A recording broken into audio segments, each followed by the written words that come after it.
Hey, hey, hey. Now we're ready. The internet's working. Everybody doing good? Woo! Well, thank you for being here. This is Bethesda Gameplay Day, just outside of PAX East. So we have 4 gameplay stations here. We have Wolfenstein 2 on Switch for the very first time to play. Yeah. We have Quake Champions in the back.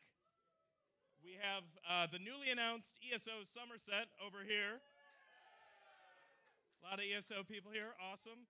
And we also have the Elder Scrolls Legends Houses of Morrowind that released this week. So see what's in the cards over there. All right. Yeah, I'm going to get pulled off stage soon. So we have those kiosks. When you play any of the games, you get the giveaways. We have Wolfenstein cards, Quake scarves, Legends gloves, and ESO beanies. So be sure to grab some of those. And we also have what we've updated our board with of our giveaways. Our first giveaway will happen at the end of our first presentation, which is an Astro A50 headset. We also have an iPad, an Xbox One X for Somerset, and the Wolfenstein 2 Switch. So if you want to win any of those, you need to be here in time for the drawing. You have to be here. And if you win, you can't win anything else, but those are all cool prizes, right? Right. So in addition to that, since we are streaming on Twitch, Facebook, and YouTube, during our 3 panels, we will have a secret URL that appears during the stream. You will follow the account, Quake, Legends, ESO, and Wolfenstein, and retweet the tweet that is from the secret URL, and you will have a second chance to win the fabulous prizes. But that's enough of me. I'd like to introduce our first team. We're bringing on from Quake Champions, our Quake Champions community managers, Andre Carlos, or MortalEmperor, and tokyopunchout, Joshua Boyle. Come on out. And from id Software, we also have our manager of eSports, John Hill, and I'm blanking. Oh, Brendan Griffey Jr. He said I could call him that. You can give your real name. Rife. Thank you so much, everybody. Is everybody feeling okay? Does everybody have a drink in their hand? Does everybody have food in their stomach? You good? That's what I like to see. Because I feel like there's something real special about PAX East. I feel like there's something in the air, and it's hype, and it's also... Is it just freezing cold? Is that what it is? I can't... It's just freezing ass cold in April here, right? We're so hyped to be here right now. Yeah. We've got a lot of cool stuff to show you today. Some stuff that's brand new to Quake coming up, and some stuff that we did in our spring update, which is really awesome. So if you've never seen Quake before, if you're a longtime fan, you're going to see some stuff that you like. If you've never seen Quake before, we are an arena FPS game. It's fun. It's frenetic. You're running around fragging your enemies. You're picking these awesome champions, each with their own unique abilities. And it's a ton of fun. You can play it in the back over there. You can win one of these really cool scarves. So when you're going out in the cold, you're not like freezing your neck off. All you got to do is get first place. It's All you got to do is get easy. first place. Yeah. So yeah, let's talk about you guys. How are you feeling about this crowd? I'm excited. Excited to be here. Excited to see some of the new content coming up. For sure. Excited to talk about esports, of course, and have a good time. Same here. I am just excited. I can't believe all the people that we have. Yeah. All the people playing Quake back there. Win some scarves. Yeah. Come find me afterwards and let's play. Yeah. Sure. Let's get warm together. Let's get warm. So just to set this up, the first clip we've got here for you guys, if you guys aren't familiar with Quake and you haven't played it in a minute, this is Quake Champions Spring Update. And do you guys like pastel colors, Easter eggs? You ever shot somebody for the purpose of really trying to get to an egg? You guys ever done that before? Well, you can now. You guys ready to see this? Everybody hype? All right, let's go. Let's roll it.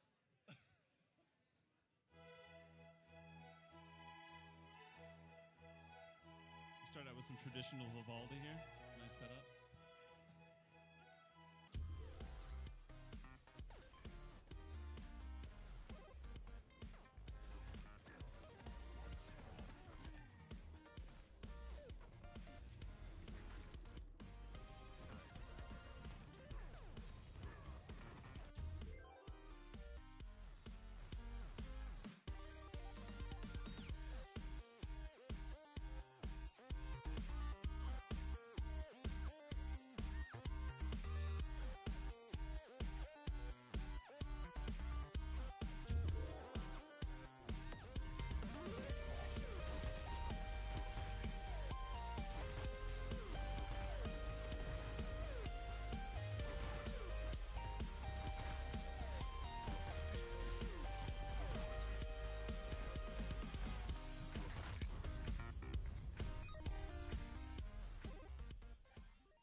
Guys.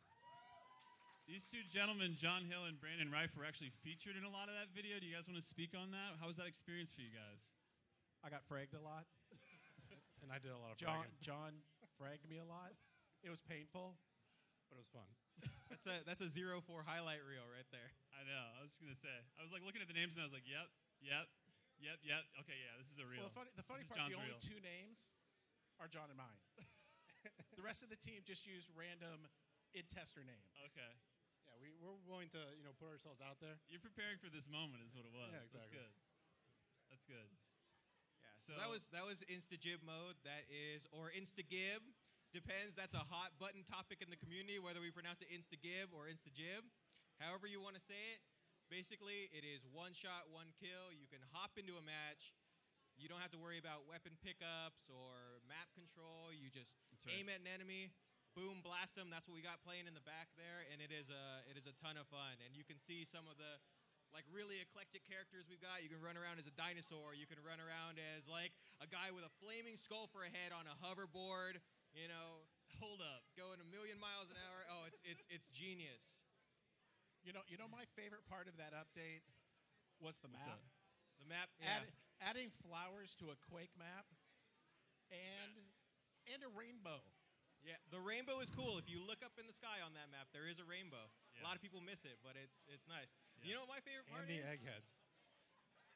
The eggheads are fantastic. The awesome. which one? The eggheads. Oh yeah, the eggheads are really cool. Yeah, the bunny ears.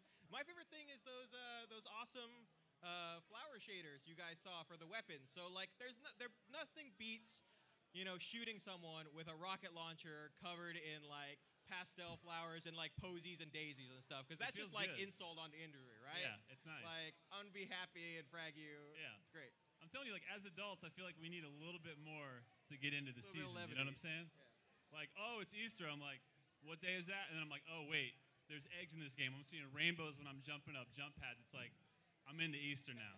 Like, thank you guys. You're welcome. So that's what we've got. That's what we've got going on now. You can hop into the game, play it now. All that stuff is up there in our spring update. Let's talk about some of the stuff that's coming up. Some stuff that people might not have seen yet. Let's get into the future. The future, right here, right now. Oh, it's PAX getting East. exciting. Did you guys know the future's already happening? It's happening right now, actually. This is crazy. Like, we're all a part of the future. Did you know that? But we've actually got a ton in this game, too, to show, which is maybe super hype. It's actually super hype. I just wanted to underplay it. I want y'all to just prepare yourselves here. So, God, where do we start? I guess we should. Should we just show a new map? Let's just show a new map. Yeah. Just drop a new Let's map. do it right here. You guys Let's ready? map. Let's do it. All right. The map. Should we get woke? Let's get woke. Let's get a woke. All right, let's get awoken. Let's just do that. Let's see what happens.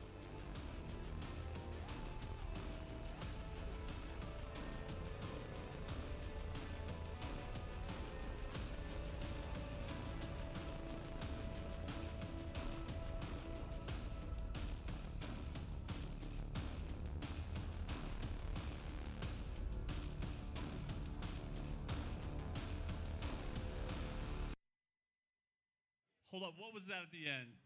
What was that at the end? What was it? It had a hint towards the Elder God. Okay.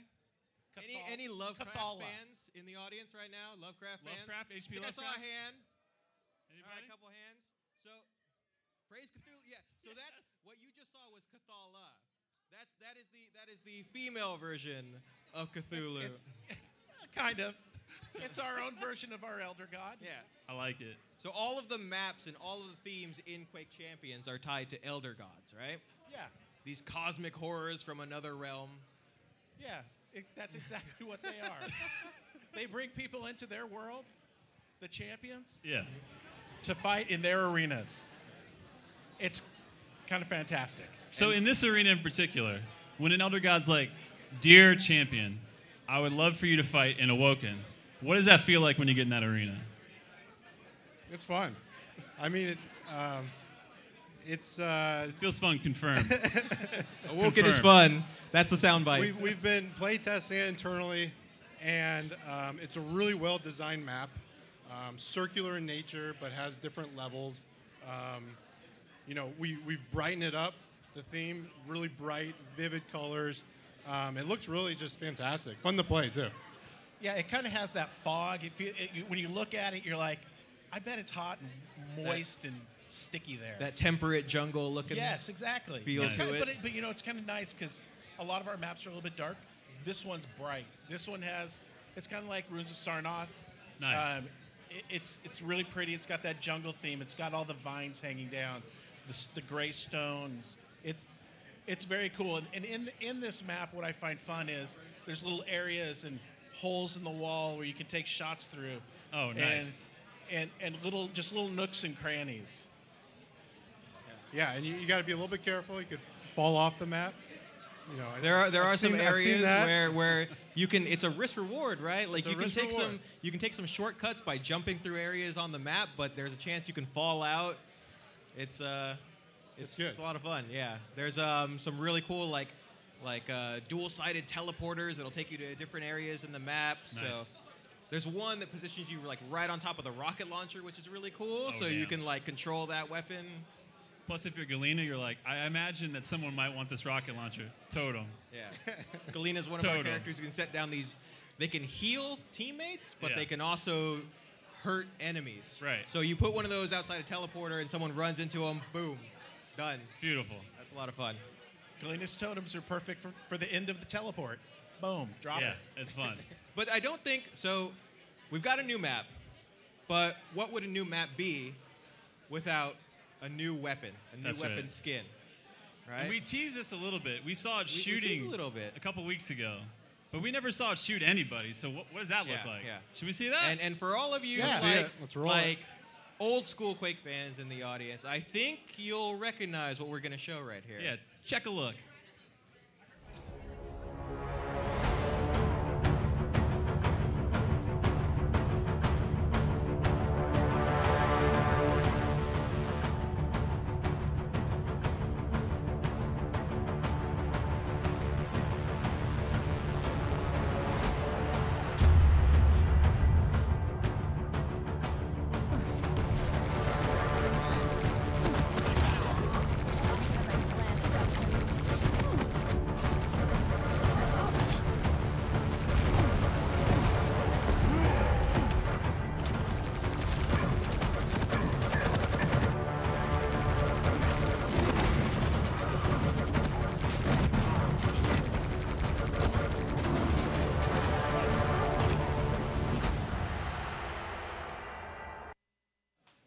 That's Thank you. a gorgeous gun. Thank you. That's what I'm thinking. That's In my mind, I'm just like, That gun is such a good remastering of an old weapon. It's amazing. that iconic sound Oh, of yeah. the Quake 3 plasma gun. It's amazing. what have you done, guys? What have you done? We brought it back. We did. It's plasma gun. So we have to explain this, though, right? Because plasma gun is in, but so is the super nail gun. Yes. So how does that work? How'd that work? So they just live in the same It just universe. works. It just You works. heard it here, guys. It just works. No, but it's a nail gun skin. But as you see, it has all the plasma gun balls that shoot out. Yeah. And it just looks amazing. I mean, like as you said, it's a remastered version of the plasma gun. It brings back a lot of memories, and it just looks great. It really feels good to play with. I feel like I hit a lot more with the plasma gun He does. than I do with the nail gun. That's legit. Which is honestly not true. No, it is. But it's got No, you no, got that please, no, mental. oh, You're no. seeing those plasma balls come out, and you're like, yeah. I think I'm I gonna just be feel with it. more powerful. Yeah. Okay. I think that's really it. And you look more powerful. They do. Yeah, like the nails. You're like, oh, I'm fine. And then plasma coming out. You're like, I gotta go. Actually, I'll be right back because that's plasma. And I don't have that. Have that coming at me. So that comes out Next update. later. Later. A little later. Yeah. In an update in April, which we'll talk a little bit more about that We'll date talk in a a minute. little bit more about it. We'll get to that. But before we do that, a lot of you guys here and online, we've been talking about and not talking about esports to talk about esports for a minute. We're talking about esports. We're talking about esports, esports guys. Let's talk esports. Yo, we're esports. Let's talk about esports now. So we're really excited this year. Yeah. We have a fantastic esports program for you guys. And the really key here is building. We want to build the competitive scene for both the players that experienced it last year and also for all the newcomers coming up. So I'll just jump right into it in all the events we have lined up this year. A few changes though before we get into that. And look, we're listening to you guys, the community, the players, the viewers, what you guys want to see, and we took a lot of that feedback and applied it to this year. For one, every one of our live events, our offline LAN events, will be an open. Show up, play, come beat the best, right? Yes.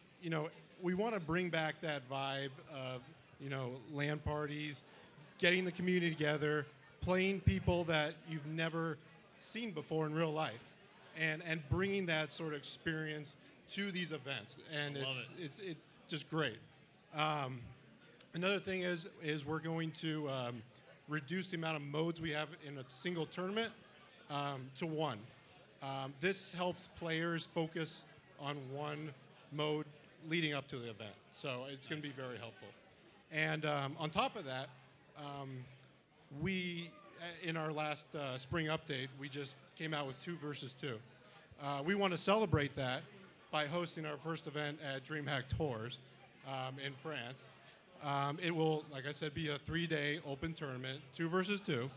And what we'd really like to do from, hear from you guys, the community, the players, the viewers, the spectators, everyone. How do you like 2 versus 2 in this mode? Give us that feedback, and what we'll do is we will use that and then announce the next modes later on around June. But we are 100% committed to this year. DreamHack Tours, $50,000 in May. Then we're following that up at QuakeCon, $200,000 presented by ESL. It's going to be fantastic, really fun event. PGL Studios, we're going to hit that up in October, $50,000 once again. And then we're going to conclude this DreamHack Winter, $200,000. So we have an extremely powerful, really great lineup this year for our offline events. Now, for our online events, in order to build a competitive platform, we need both the online and the offline aspect. Online, we're kicking off our collegiate league with CSL, Collegiate Star League. Sign-ups will start up in May. We're going to host a league that'll attend in June, conclude in July with playoffs. And the top 2 teams, it'll be a 2 versus 2 again. Nice. The top 2 teams will play at QuakeCon with all travel, all expenses paid for. So it's really exciting to jump into the collegiate scene, and have them play Quake. It's going to be a lot of fun. I wish I was and in college it's a again. lot of that. money, $100,000. In college? That's a love for college, man. College that'll, kids? that'll get you through. College? What does that pay for, like a year now? Let's be real. But no, that's going to be great, and it's That's going to be hype. great for the the ecosystem of Quake. And then what I'm excited about everything, but I'm really excited to have Quake competitions almost every week. We are going to have the Quake Open League ran by Xavier and Alex. You know them as Zoot and Jahar. They are going to be running our Quake Open League. It'll be dual, and it will be a monthly dual event where they'll have 2 to 3 qualifiers throughout the month, which will conclude in a fantastic broadcast monthly. We're going to do the same thing with teams with the Go For. Same sort of format, couple qualifiers every month, which concludes in a monthly final. And then finally, Battlefy, which I'm really excited about. They're going to be hosting daily cups, and we'll have about 2 to 4 a week, both That's awesome. for teams and in dual. And the one thing I forgot to mention is that every one of these online events will have a North American and a European qualifier to them. So they're going to be their own little entities, so people can play. Damn. And we're going to have a lot of Quake this year. I'm saying Open tournaments. I mean, now's the perfect time to pick up Quake if you want to be a pro. if you're in college right now and you want to get ahead of those student loans. Yeah, exactly. Or if you just want to have fun and get out there and be like, how far could this go? Yeah. Just having fun. How far does that go? Let's see. And that's how a lot of these players started. You know, it wasn't qualifying and becoming a pro. It was showing up, having a great day, and then continuing to play. Love it. So, guys, should we all just go to France, like tours in May? Does that sound fun? Should we just do that? We'll just go compete and play in Quake. I mean, it's open. We'll just show up and play. Open tournament. I'm down. You guys down? I feel like I need to All start. right, we're all going. And this guy's paying, so we're good. We're good. Yeah, we all sure should we're go. good. So, I think before we go on to other stuff, I mean, obviously with esports, what John talked about listening to the community and wanting to build up that community, I think that's something that resonates throughout the entire game, right? Right now, Quake Champions, we're in early access. We've been in early access. Some things that we didn't get to talk about just yet in the spring update is, we had a lot of balance changes. We listened to a lot of the community. We had some movement changes to sort of, make it a bit more helpful to players and a bit more welcoming in some of the new modes. But that's stuff that we're constantly listening to feedback on players too, where players can right now still influence what we do in the game. And we always have our ear out. We're listening to people. I mean, can you guys speak to some of those movement changes that might come up? I'm not going to address any of the exact movement changes that we're going to do, but we made a lot of changes for the spring event, and we've gotten a lot of feedback on those movement changes. And we have made for our April update, we have made more changes based on some of the feedback that we've received. I mean, I think a lot of the feedback we received is very valid and very good. And so what we've done is we've taken that and then we prototype it, that movement changes, and we play it every day. We play from 3 to 4 every day, the changes that we put in. And that's what living the dream right there. Yeah. Living the dream. We're out here every day. I'm living the Quake dream. Playing an hour a day, minimum. That's beautiful. Sometimes it goes 2 hours. It does. And then an hour after talking about it. Yes. No, but like Brandon said, the movement changes that we implemented in March, we've heard all the feedback, we've made adjustments, and we'll continue to make those adjustments until we're there. Yeah, I mean, Quake Champions really is a game for the players. Like, we're building this for you guys. We love hearing your feedback. We want more people to come in, play in the game. Let us know what you think. And we're just going to keep on building and doing bigger and better things. Exactly. Speaking of bigger and better things. Should we just drop a new champion right now? I don't know. You guys want to see a Are new we going to champion? do that right now? Anybody interested in that? Should we just drop it? Do it. Do we have something for that? I'm just gonna hit this button. We'll just see what happens. I don't know what's gonna happen. Press the button.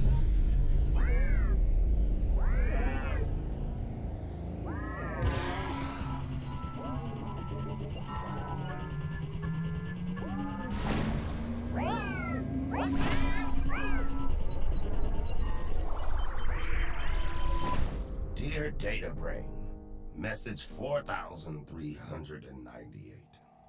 Being severed from the collective, I feel so empty. I am lost, ineffective. Only Peeker remains at my side. Why is this happening?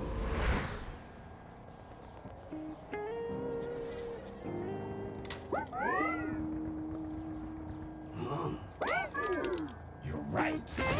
No more toil. There are others here. We will destroy them and process them into a nutritious paste.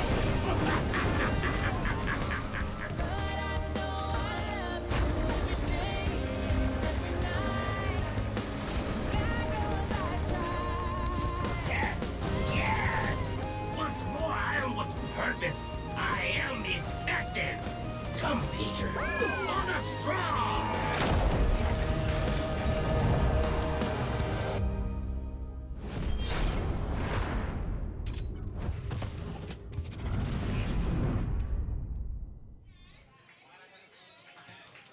Thank you. Guys, is Peeker not the most adorable murderous drone ever?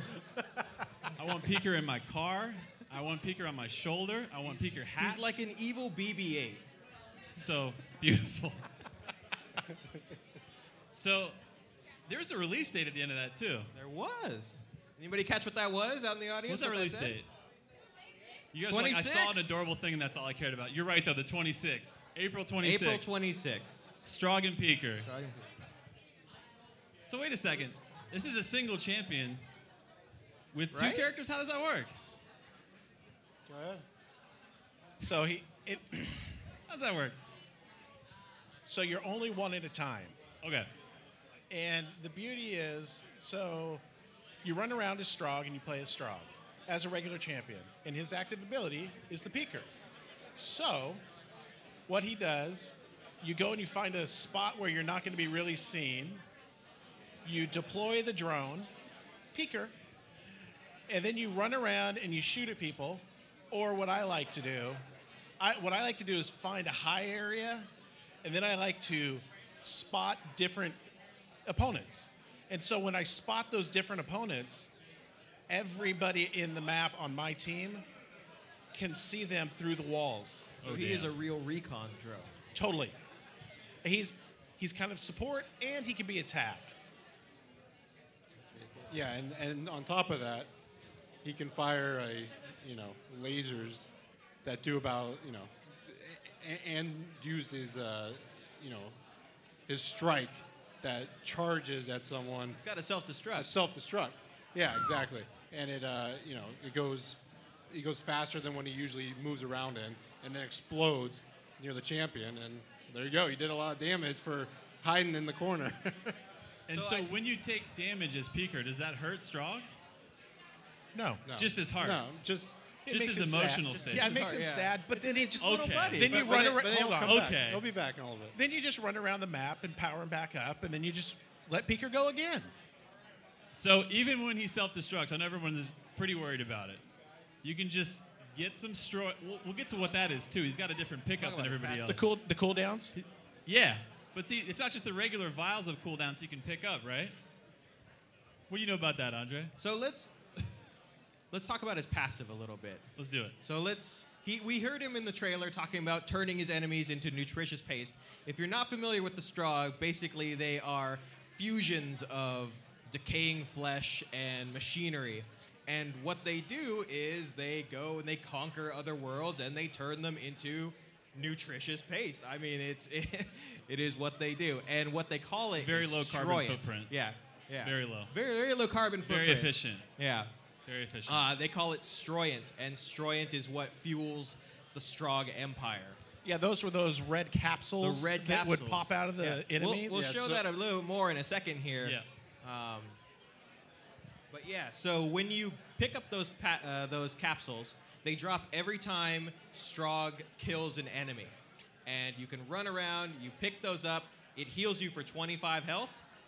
You can actually overheal, so you can get more health than you normally would have in a map. That's nice. But the kicker is that other Stroggs, even enemy Stroggs, can see it, and they can run by and grab it. So you don't want to leave those lying around, because then you're inadvertently helping the enemy team. Strogg on Strogg violence, and that's a problem. We're going to show a little bit of that here. We're gonna get to problem. gameplay in a is a second, but problem. before we do that, I do Yeah. want to give a shout out, because right now, somewhere in the bottom of the stream for people who are watching live right now on Twitch, there is a URL that you're seeing on your screen. Go to that URL. There is a tweet.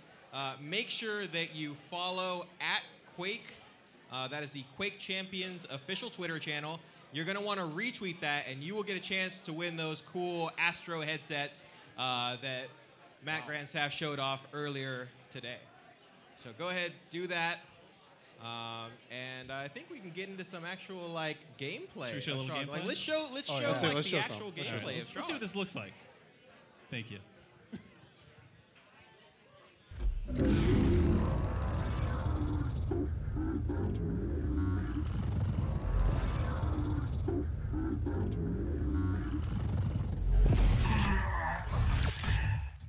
Strogg do not tolerate weakness.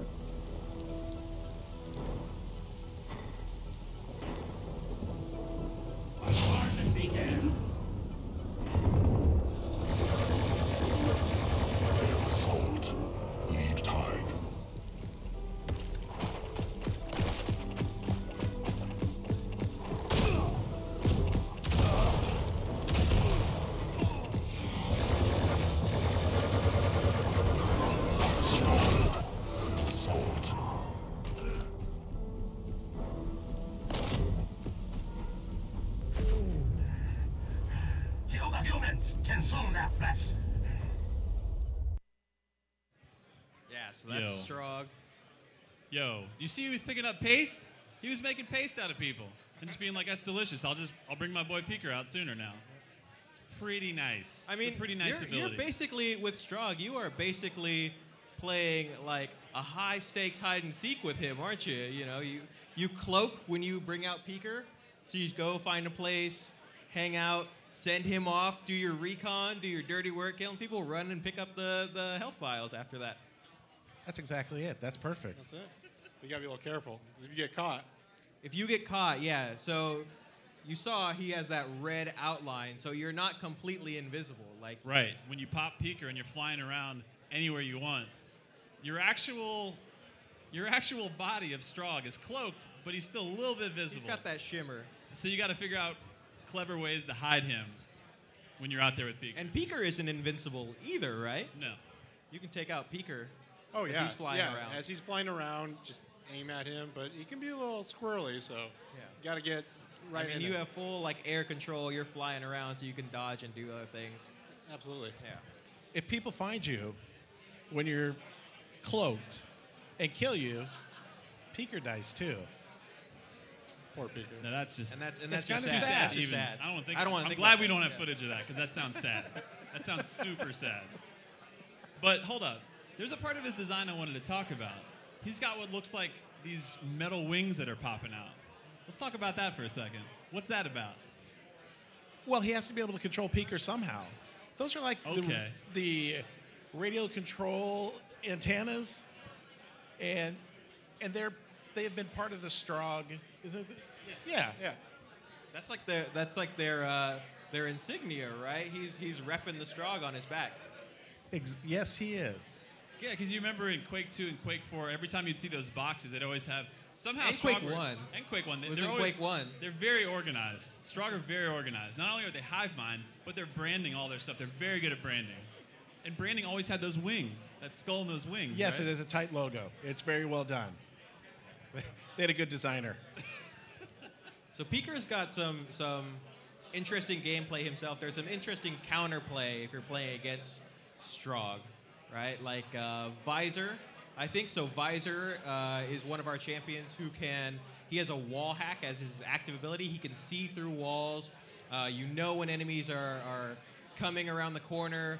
You can get a little bit of a heads up on them. Interesting thing is you can see Strogg, but you can't see Peeker. Yeah, the whole Strogg and Peeker gameplay dynamic is going to create a lot of different, strategies. Being Visor, as you said, you can see the Strogg as he's Peeker through walls, so you can go hunt him down. Yeah, hunt down the original body. Exactly, and then as Strogg, it opens up a lot of other different sorts of gameplay. If you're the type that want to, have low risk, battles, go hide in a little corner that you're safe, or your teammates protecting you. Become Peeker, roam around. Do a little, scouting for your team, and then do some damage. He's a great support. Sounds like a great support. He is. So guys, everybody here, we want to thank you for being here. We want to make sure you know, if you guys aren't in early access already, you can get in for $5 right now. There's a thing called the Scale Bearer Pack. You can get it on Steam. You can get it on Bethesda Net. $5 gets you in the game. So there's a lot of hype stuff in this game. I don't know if you saw anything that was on stage here, but I'd like to see you in there. You in particular. He's like, oh shit, I'm called out. But we want to thank you guys, everybody, for being here today. Thanks everybody for coming out. Make sure if you haven't gotten a chance to play, we've got 8 stations over there. Go check out the game. Win a scarf. It's a ton of fun. Yeah. We love you guys. Thank you, everybody online. We didn't forget about you. Wherever these crazy cameras are, we love all of you camera people. You're out there, and we know it. And we love you. And we thank you. And we'll see you in the arena. See you in the arena, everybody. Thanks, guys. Yeah, thanks, Appreciate guys. it. Thank you. Thanks a lot.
first, we will introduce our new community manager, Christian Van Hoose.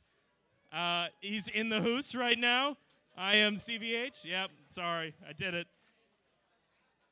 And two special guests from the Legends community. At first, we have Justin Larson, the Justin Larson. And then we have Darick Oswalt, or as I like to say, Oswalk in messages on our site. Sorry. Otherwise known as AKA Charmer. So go ahead and take it away, guys. Oh, and you're going to see the Houses of Morrowind trailer. Woo!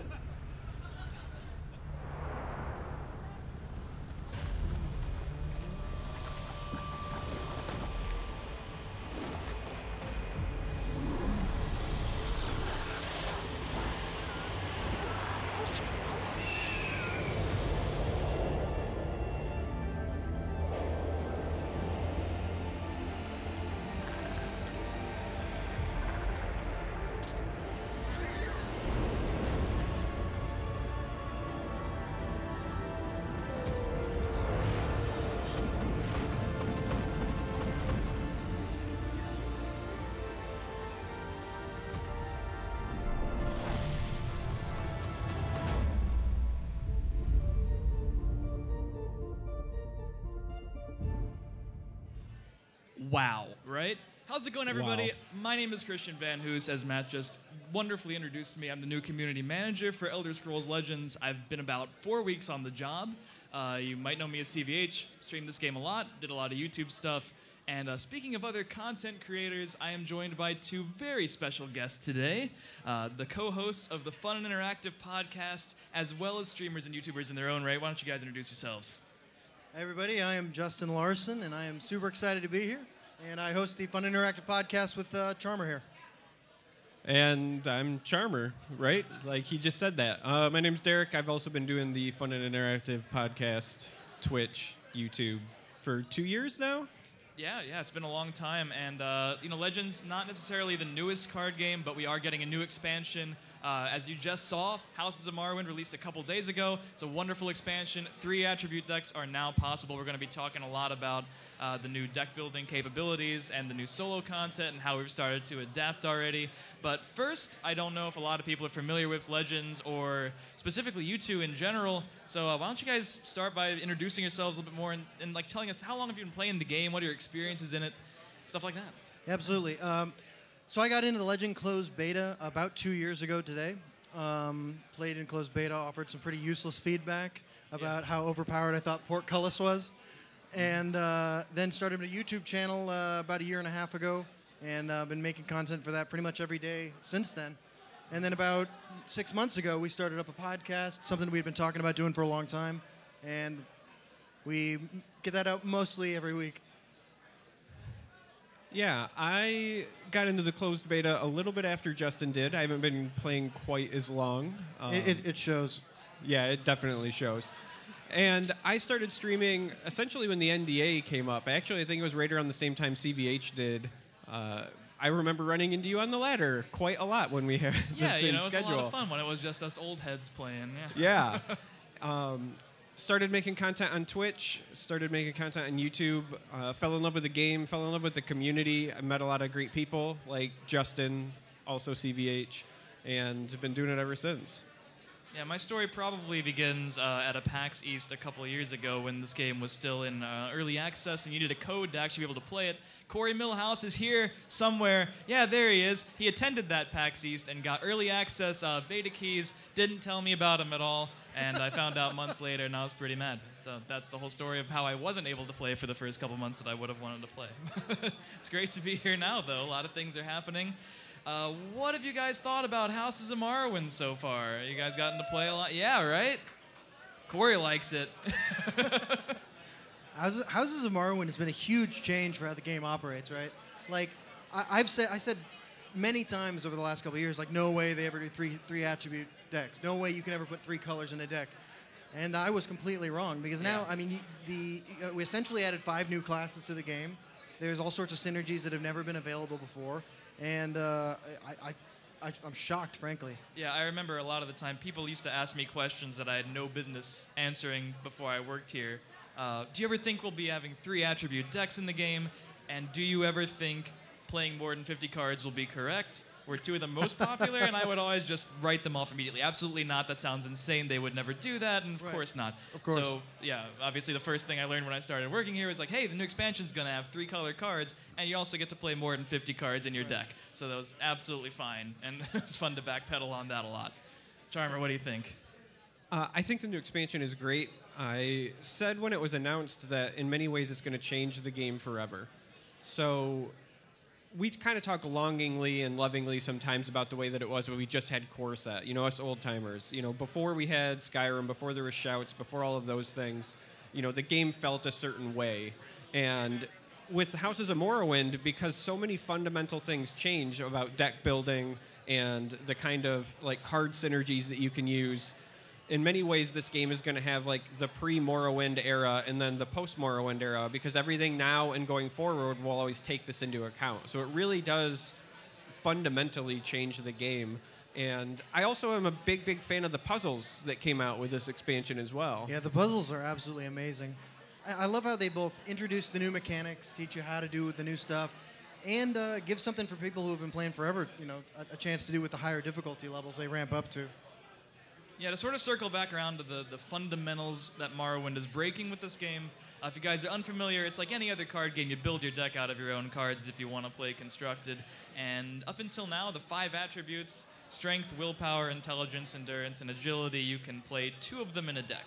And your deck has to be at least 50 cards. You could play up to 70 before. But with Houses of Morrowind, you can now play a 3-attribute deck. You can choose, there are 5 different Houses of Morrowind, and you can choose 3 of them. And if you do that, the only stipulation is that you have to play at least 75 cards. So a lot of people were kind of concerned that 75 cards would increase. It's a card game. Card games are random. People don't like RNG or just like drawing cards from the top of your deck. Sometimes you draw the wrong cards. Even happens in Magic the Gathering, Hearthstone, all those. How have 75 card decks felt? Has it felt too random a little bit more? Because that's obviously more than 50, but has it felt manageable? Are you guys surprised at how good or bad these 75 card decks have been? Well, personally, I'm a big fan of playing a lot of different cards that don't see a lot of play in the game. And I've had an absolute blast for the opportunity to feel not like an idiot when I'm running cards that otherwise I wouldn't be playing in a 50-card, more streamlined deck, because it gives me the opportunity to run Stone Throw, for instance, in rally decks, where I've found, myself really enjoying it. If I was limited to 50 cards and I'm building that deck, I might not make the cut. So for me, as a guy who's been enjoying playing new and different things all the time, it's been a great opportunity to try out new stuff. And I feel like as long as, like, percentage-wise, your curve stays the same, the number of cards you run at each casting cost, your odds of drawing the wrong half of your deck at the wrong time are not much worse than they would be in a 50-card deck. Yeah, I mean, you do have sort of a reputation as someone who's going to play decks that are fun and interactive, to quote the name of your podcast. Exactly. Yeah, you guys should check that out. It's on iTunes. But fun and interactive decks, not necessarily a spike. You're not always looking to win. No. But I'm going to ask you straight up, do you think that there's at least one 3-colored deck out there that's going to be competitive? I really do, to be honest. You don't have to tell me which one it is, just yes or no. I think there's a couple that I've seen that have been really strong. And they capitalize on synergies that are not available in 2-color decks. I definitely think they're strong. Yeah, I think that there's going to be a 3-color deck that will eventually rise, that will be viable. I think it's going to take some time for people to refine lists. A lot of it's going to be finding the right ratio. I think what most people are doing right now is, if you ran, like, say, 12 2-drops before, right? They're going, okay, I added 25 cards, maybe I add half of that, so I go to 18 2-drops. That may or may not end up proving to be correct, right? You might need to go to, 20 or 21 just to improve the consistency and ensure that you're going to hit them. But once people kind of figure out the math portion to weight things properly, you're still going to be playing the best cards from those attributes. So, the game's really well balanced, and all of the attributes have great cards at varying different slots. Finding cards to put into your 75 card deck isn't going to be a problem. The few that I've kind of toyed with or kind of thought about testing, I've overfilled and then still find myself having to cut cards. And I think that's a good sign of saying that you're not going to have like dead cards or filler. There's still decisions to be made when you're building the deck. I think it's going to take some time, but I think something will emerge for sure.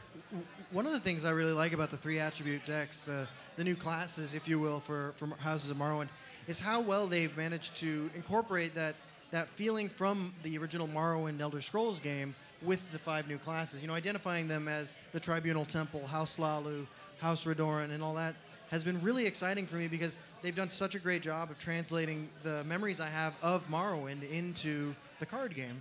I mean, for me, it feels like the most accurate representation of the role-playing game series in the card game so far. Yeah, and I think that's something that's really important to the designers. If you've played Skyrim or Morrowind or other Elder Scrolls games, just being attached to the lore, seeing the characters that you know. Absolutely. And the designers do take that into account. How do we make a card game function in a card game like the character would function in a game where you're interacting with it in a completely different way?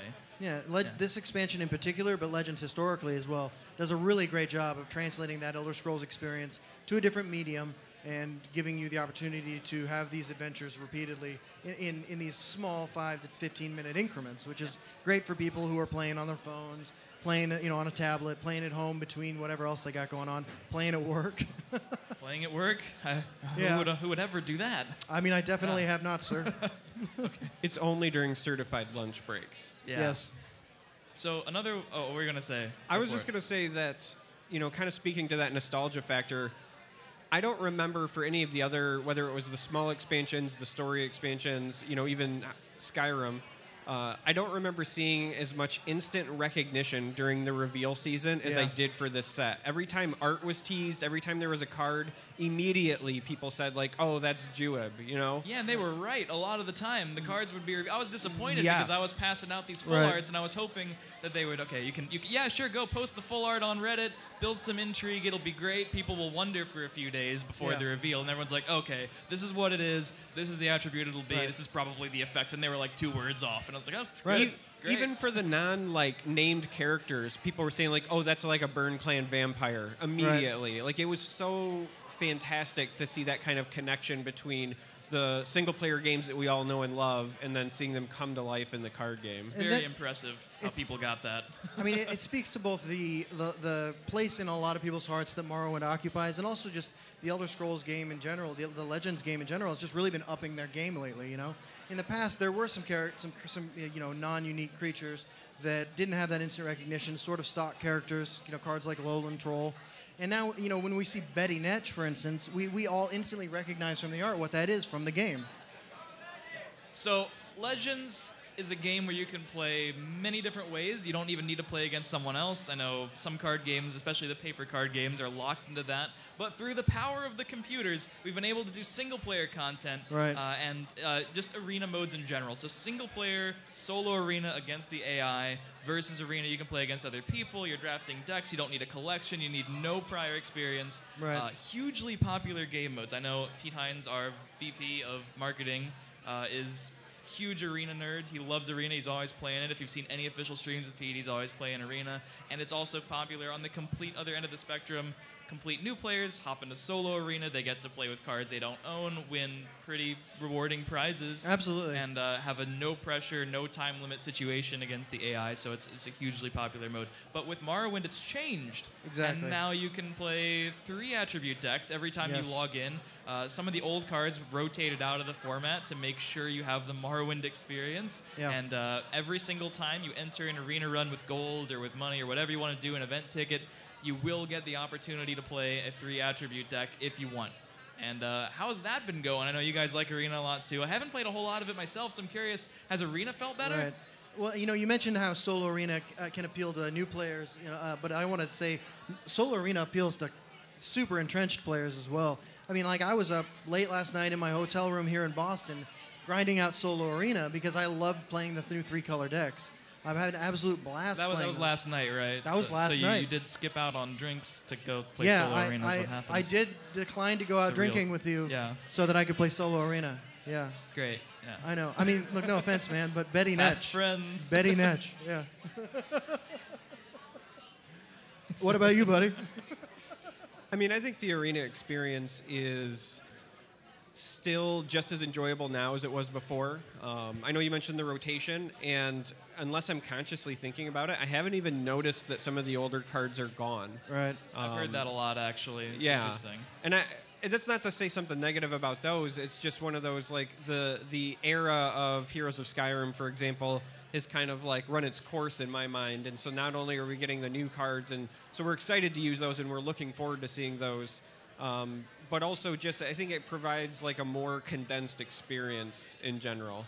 Also, Forgotten Hero Collection. I think it's important for it to feel different, you know, Right. and that does, you know, all of a sudden you don't have this, it's not junk, you know, some of the cards were good, but it feels like you're playing a game with an expansion that just released instead of, oh, by the way, every 5 picks I'm reminded that Morrowind came out. It's like all the decks in Arena. I mean, obviously the constructed decks are going to feel different because you can buy packs and build your whatever you want. You can choose that. But in Arena, it makes it feel like an actual different format, and I think that's good. Well, it's worth pointing out, too, that, like, we spent as much time, like, when Open Beta started, I think we spent almost exactly as much time with just the core set as we have now with Heroes of Skyrim. So, like, you know, it's just time to change things up a little bit in Arena, and I think the experience has been great. Yeah, for sure. So I think the one other mode we didn't really talk about, we talked a bit about Constructed and a good bit about Arena. Puzzle sets. A completely new thing. Well, I guess not completely new. If anyone played Clockwork City when it came out, there were some single-player content for that, and a few of them involved puzzles where you were just set up against the AI with this situation. You had certain cards in your hand, certain things on the board. Not a normal game of Legends at all, even more different than Solo Arena, and it just told you, hey, win the game this turn, or survive one turn, or even something weird like keep this pig alive for a few turns or throughout the game. We have no more pigs, but we do have puzzles, and they are now their own standalone single-player content. If you log into the game, you will see you get the entire Caius's something. The entire first set of the puzzle is totally free. You get 10 puzzles for that. You can play through it, win a card back, win some other stuff, win some packs, and there are 2 more puzzle sets. Based on 2 of the other characters from Morrowind. You can buy them with in-game gold. You can buy them with money. You'll still get rewarded card packs and card backs for completing them. Have you guys tried them? I know a lot of people were over there in the Legends booth, sort of playing through them. I definitely encourage you to. Yeah. They range from novice difficulty that you can jump right in if you don't know the game really at all to incredibly difficult, and you might want to look up some guides for them. Right. But how have you guys felt about the puzzles so far? I love the puzzles. I have been enjoying solving them. I have the guides up on YouTube, self-plug, already for the free one, for the Caius training. And where might we find those on YouTube? What's the account name? I mean, you can find them at just by searching Charmer. Like I got a vanity URL. I'm like a big timer or something. But I really do enjoy them. They cause you to think about the game in different ways, and specifically, like I want to call out the Master Halalu one from Kai's training, because that one is one that requires you to win the game in one turn, but you have to not kill yourself. Like there's like a sub puzzle in the puzzle. That's usually what you try to do in a game too. Yeah. I'm not going to give away the answer here, no spoilers, but like part of it is figuring out how to not die yourself in order to solve the puzzle, and I just thought that was a nifty, way to think about the game and a really cool scenario, like even as a veteran entrenched player. So, yeah, it's been a lot of fun watching people put the pieces together. That was a really bad puzzle joke just now, but in their head, going through the steps in order to win or survive. Oh, I need to do this, but I also need to do this, and they're doing it wrong, and there's a certain thing that they eventually just clicks, and it's awesome. And that's, I think, what's great about the puzzles. I mean, that's the way I felt doing them too. When I pieced them together, I felt awesome. Because I'm not a super competitive player. You guys know that. If you didn't, now you know. But I really enjoyed putting the pieces together and having that sense of satisfaction when it was over. And a lot of these have some replay value too, because I found that there's a couple you can solve a couple different ways, and that's the kind of stuff I love. I love the solo content in general in this game. I'm much more likely to sit down with a puzzle or with a solo arena run on a lunch break than I am to get involved in a competitive game where if I get disconnected or something like that, or I walk too far away from the Wi-Fi, I'm going to lose my game. Yeah, well, disconnects never happen, but that is the great thing about. Right. Just starts laughing. Well, I said it with a straight face, but for the puzzle modes and the Soul Arena, they have no time limit Right, on you turns. reconnect automatically. Yeah, you reconnect automatically if you need to like take a call because you're not at work, but you have a phone call. That happens. You know, if you need to, try like 5 million times to finish the puzzle, it'll let you do that. Yeah, Solo exactly. Arena, you will eventually lose the run, but you still have infinite time to take your turns. No pressure, no opponents emoting you, no BMing. They're just all the AI. Yeah. Another thing I've been really excited about with this expansion is the addition of the new card backs. We saw some released a month or a month and a half ago, something like that. Ways to customize your experience, a little change to the UI where you started seeing the cards as they were drawn. The ones that you can get now that reward you for completing puzzles, for Winning with houses. Playing a game with one of the five new 3-color houses. I think those have been really cool, and I think they're absolutely gorgeous. And I like, too, the little lore flourishes on the house-related card backs. I've been really excited to grind some of those out as well. Yeah, some people might underestimate the value of cosmetics. I'm sure in any game you play out there, cosmetics are pretty important. You can't really explain why. Like, if someone asks, why do you care about this? Oh, it just looks cool. But it even goes to, like, it's like the card sleeves you're using, right? Like, all of a sudden, people have been asking this for so long. And they were introduced a little bit with the last expansion. And now there are just tons of them because people love them, and people were like, oh, I'm going to come back to Legends because of the card backs. I really want to do this because of the card back I get for it. And so the puzzles have card backs. Each of the houses, if you just really like a specific way a house plays, you now have that added incentive, and you can sort of rep the house with your card backs if you want. Yeah. The houses of Morrowind. Yeah. Yep. Rep that. Yep. Yeah, I think cosmetics matter as much as they do simply because it allows you to personalize your gameplay experience. Right. Like, we're all having this kind of shared communal experience, and we're playing the same game, but, something as silly as your avatar or your card back, says as much about you and your own personal interest in yourself, and I think that's kind of what appeals to players and why something like as trivial as a card back is really important and people get really excited about it. Let me ask you, for the more entrenched players who are probably watching this at home, Unite the Houses is our second alternate win condition. It comes in Houses of Morrowind.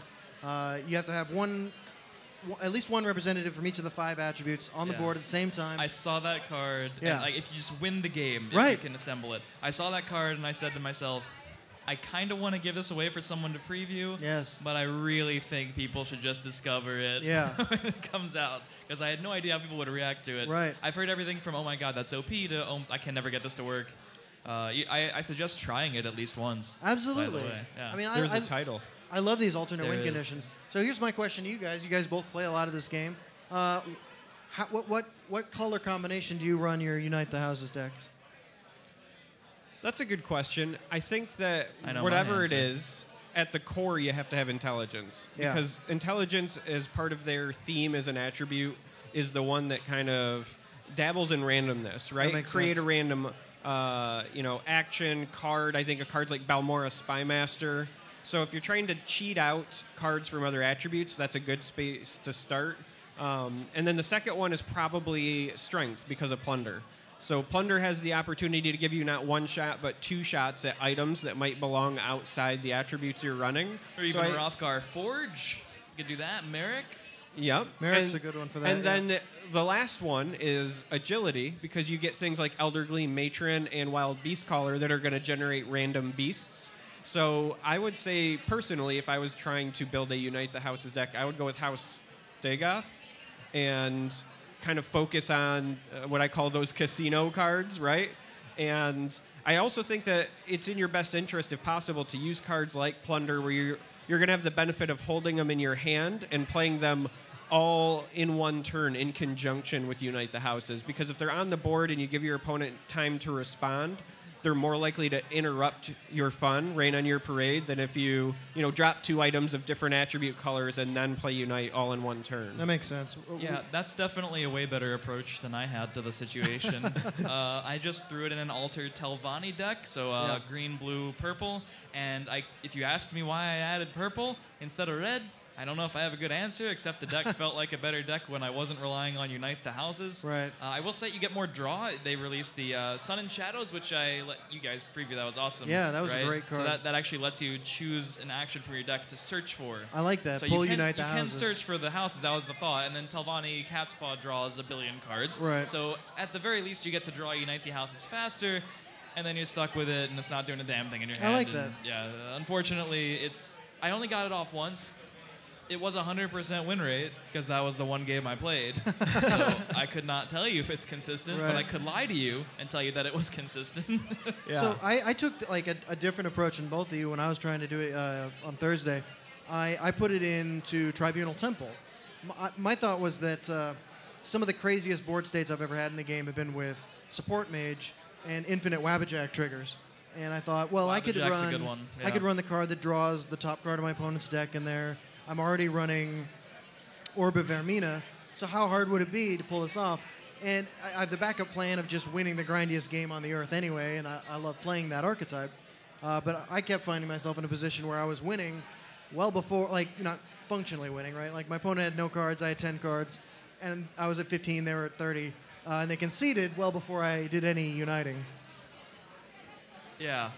So I have another question for you about a card that I think is in most Unite the Houses decks. Okay. It's also a card that you were able to reveal. Yes. Yeah. So I think I love the fact that you revealed this because at first we were very excited about it, and then like 2 days later you were tweeting about how much you hated it, and Charmer was busy turning it into a Photoshop masterpiece with the what. Right. Yeah, Talking of course. it's still my favorite card from the set. I'm not even going to lie. Yeah, I saw it. I was like, thank God we have another Mudcrab. Mudcrab Merchant, a 1-cost 1/3. Yeah, that's right. And it shows you 2 cards when you play it. Yeah. As a 1-drop with a decent stat line. It shows you 2 random cards, could be from Right. anywhere, at least if I understand correctly. You Yeah. get to pick one to put it in your hand, and your opponent gets the other one in their hand.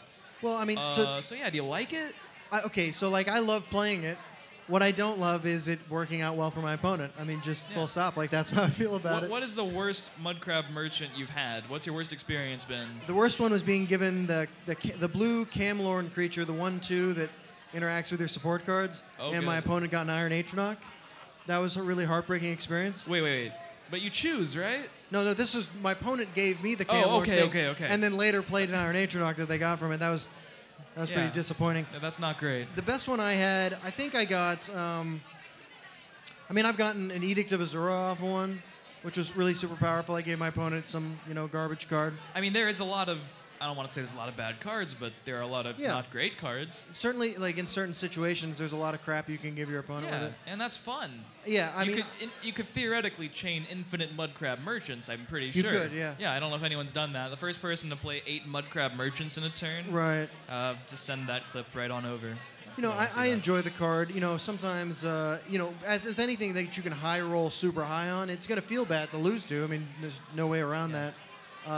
But I'm glad it exists in that Legend sort of has historically had a lack of like playable 1-drop creatures, to be honest with you. I thought you were going to say playable RNG cards, which is also true. We keep yeah, that on a that tight is leash. true. That is true. Royal Sage sends her regards. Yeah. Right. Royal Sage got better. Well, it depends. I would say it got a little better. Rally is super strong, but if you want to roll charge for lethal, Differing opinions. This It is got what's worse. great about Houses of Morrowind right here. this is the interaction part. Rally, new keyword, also a little We'll see random. if the fun shows up. Yeah, you've probably seen. You've seen other things like Rally and other card games. Whenever a card with Rally attacks, it gives +1/+1 to a random creature in your hand. Yes. And it is a keyword. So if you play a card like Royal Sage, it gives things keywords that could get Mundus Rally. Stone, yeah. Yeah, and I've seen people have some pretty good success with Royal Sage recently. Yeah. Because Rally is objectively one of the better ones. I would say Yeah, it's a lot it's a better really than strong ability. Regenerate. It's a really strong ability. The introduction of Rally is really interesting because it's the first keyword that stacks. Yeah. So you may or may not know, but if you have Rally and you give a creature Rally again, it essentially becomes Rally 2.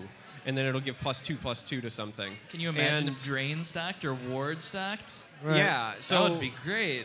Yeah, you can't get like double the drain life off of double drain and things like that. So if you theoretically get a creature that has every keyword and then add a random keyword to it with other effects, it's just going to guaranteed get Rally over and over and over again, which is something that we didn't have before. I have to say, like, I fell in love with Rally during the preview event that we did. on Friday with the community and stuff. I mean, I know you were just on an absolute tear. You won like 40 games. Justin Larson was my only loss as I streamed from Bethesda I feel HQ. so bad for you, man. Like, Kicked my ass good, I'll tell you. I have played nothing but rally decks since. Yeah. That was very sad. Everyone was like, "Oh my God, you're playing against Justin. I hope he wins." Good. So I have a question.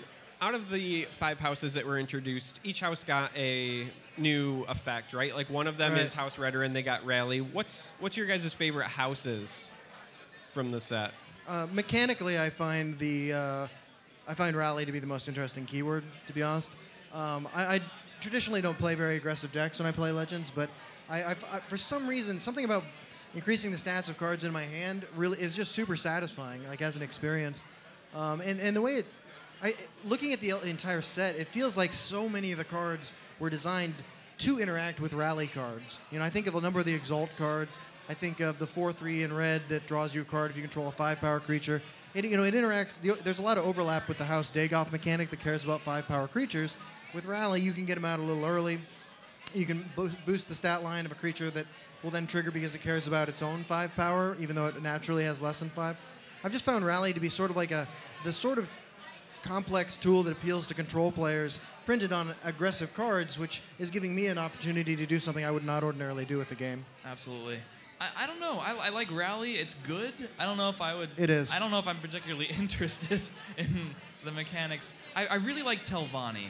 I don't know if there's a specific mechanic about it that I like. I like drawing cards. It's good at that. And the decks that are in Assassin and Sorcerer are already some of my favorites, so combining the two theoretically is really fun. Yeah. I've been experimenting with slower versions of those decks, and I'm waiting for a really good build to pop up. Maybe one already has. I need to check so I can get net decking. But it has the Altar, it has the Conscription. But the set definitely has a lot of unexplored territory so far. I agree. I would say it gave us a lot, but I think there's something we're probably forgetting about the expansion. Yeah, well, it feels like there's a house missing, to be honest with It you. really does. It feels like there should probably be 6 instead of 5. Yeah, I really feel like, I don't know, there's a forgotten son. Yeah. Well, I encourage you guys to watch on. As I mentioned, Justin and Charmer might have used their content creator powers to develop some wonderful new content for the Elder Scrolls Legends, so stay tuned. Here we go with the 6th House of Morrowind. Houses of Morrowind dropped on April 5th, and you know, we were all real happy like around here, being that we are Dunmer and we live in Morrowind, but there was something missing. You know, there was House Telvanni's magics and the tribunal temples, big critters, and of course House Lalu and their plotting, House Dagoth and those weirdos in the woods and them big critters, and that other house that, you know, people talk about. But you see, something was missing. The secret 6th house of Morrowind. Well, we here with this supplemental set is gonna write that.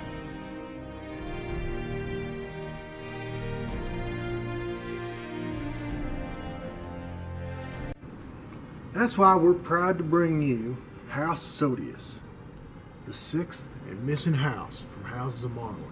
Brought to you by the same people who brought you the other 5. House 6, House Sodius, is where it's going on. We may be the forgotten people of Morrowind, but we have not been forgotten in our own hearts. And now we're making a big impact on the game with our new mechanic, mining.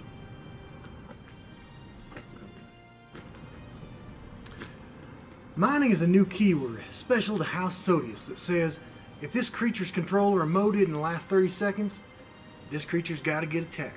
When I say emote, I mean any of them fancy little things you have your avatar say in the middle of the game when you're feeling a little salty. Because as y'all know, down here, salt's a way of life. Or devil's sugar, as the Northlanders call it. That's how we roll. So when a creature's got mining, like this here fella I'm about to show you, you take advantage of that powerful emote opportunity you've already been using this entire time. See, a good player from House Sodius likes to spam his emotes at his opponent all day, every day. And that's why I am super excited to bring you the very first representative of House Sodius. I present Bad Manners. This card right here is a 1/5 for 4. And like everything in House Sodius, it moves a little slow to get the damage done. But you see there it's got mining, which means if your opponent's doing his job and he's spamming emotes and he controls one of these bad boys, you're going to have to attack it each turn. And the first time it gets attacked, in fact, every time it gets attacked, it gets warded. So this is exactly the kind of card this game needs to encourage positive interaction between players. Your opponent's going to be saying, buy the egg of fine battle, and stuff like that. And you're going to say, well, I better kill that, but you're going to find yourself quickly unable to do so, which is how House Sodius does it.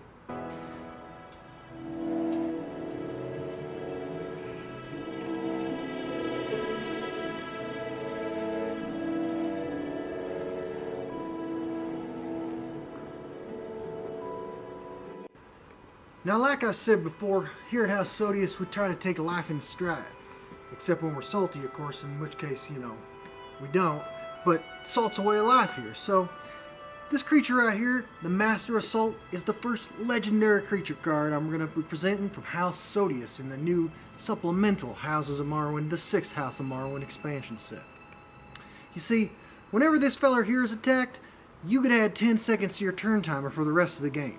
Now you're going to find that this interacts real positive-like with a whole bunch of the stuff we're already doing here at House Sodius, but on top of that, what you're also getting is another way to bring the salt to Morrowind. I'm also super excited to present to you Rope Master. Rope Master is one of those kind of cards you're going to drop in the early game and your opponent's going to say, well, I ain't got to worry about that because it's a 1-drop. Well, in our supplemental expansion introducing House Sodius, that's all going to change. Rope Master right here is a 1/3 for 1, which is already a fantastic stat line competing with one of the best cards in the game, that Mudcrab Merchant feller. But the thing about this guy is, the game goes on for long enough, and I mean long enough, this critter gets even bigger, okay? Because part of the House Sodius strategy, and this is something I know is going to be real popular with all you fans of the game out there, is taking advantage of every minute you can in this game to increase the maximum amount of salt that you're bringing to the table, because people love salt. This guy here starts as a 1/3, he ends up a 2/4 if you end your turn by running out the clock. Now you got to be careful with this because you don't want to, you know, run every turn out the clock and then just miss the game out entirely. That's why you alt-tab and do something different while you're playing. But if you run out the turn the first time, 2/4, turn 1, that's amazing stats. You keep doing this creature gets big as it can be.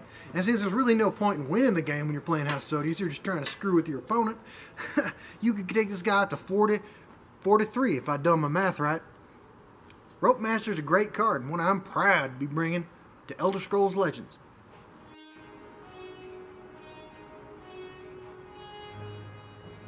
Oh hey, I didn't see you there. I was just getting ready to go out and do some salt hunting. You see, salt, besides being a way of life, is also just what we feed on entirely here. Salt fuels our lives. I mean, if it weren't for salt, I wouldn't get up in the morning. I live each and every minute of my day to present as much salt to my enemies as possible. And of course, sometimes the salt gets to me as well. I got high cholesterol, high blood pressure, and all that is, of course, a consequence of my massive daily salt intake. But that's how you do it here in House Sodius. If you don't do it like that, why are you playing the game? I'm not playing this game to have fun. I'm playing this game to get angry. And that's why I play House Sodius.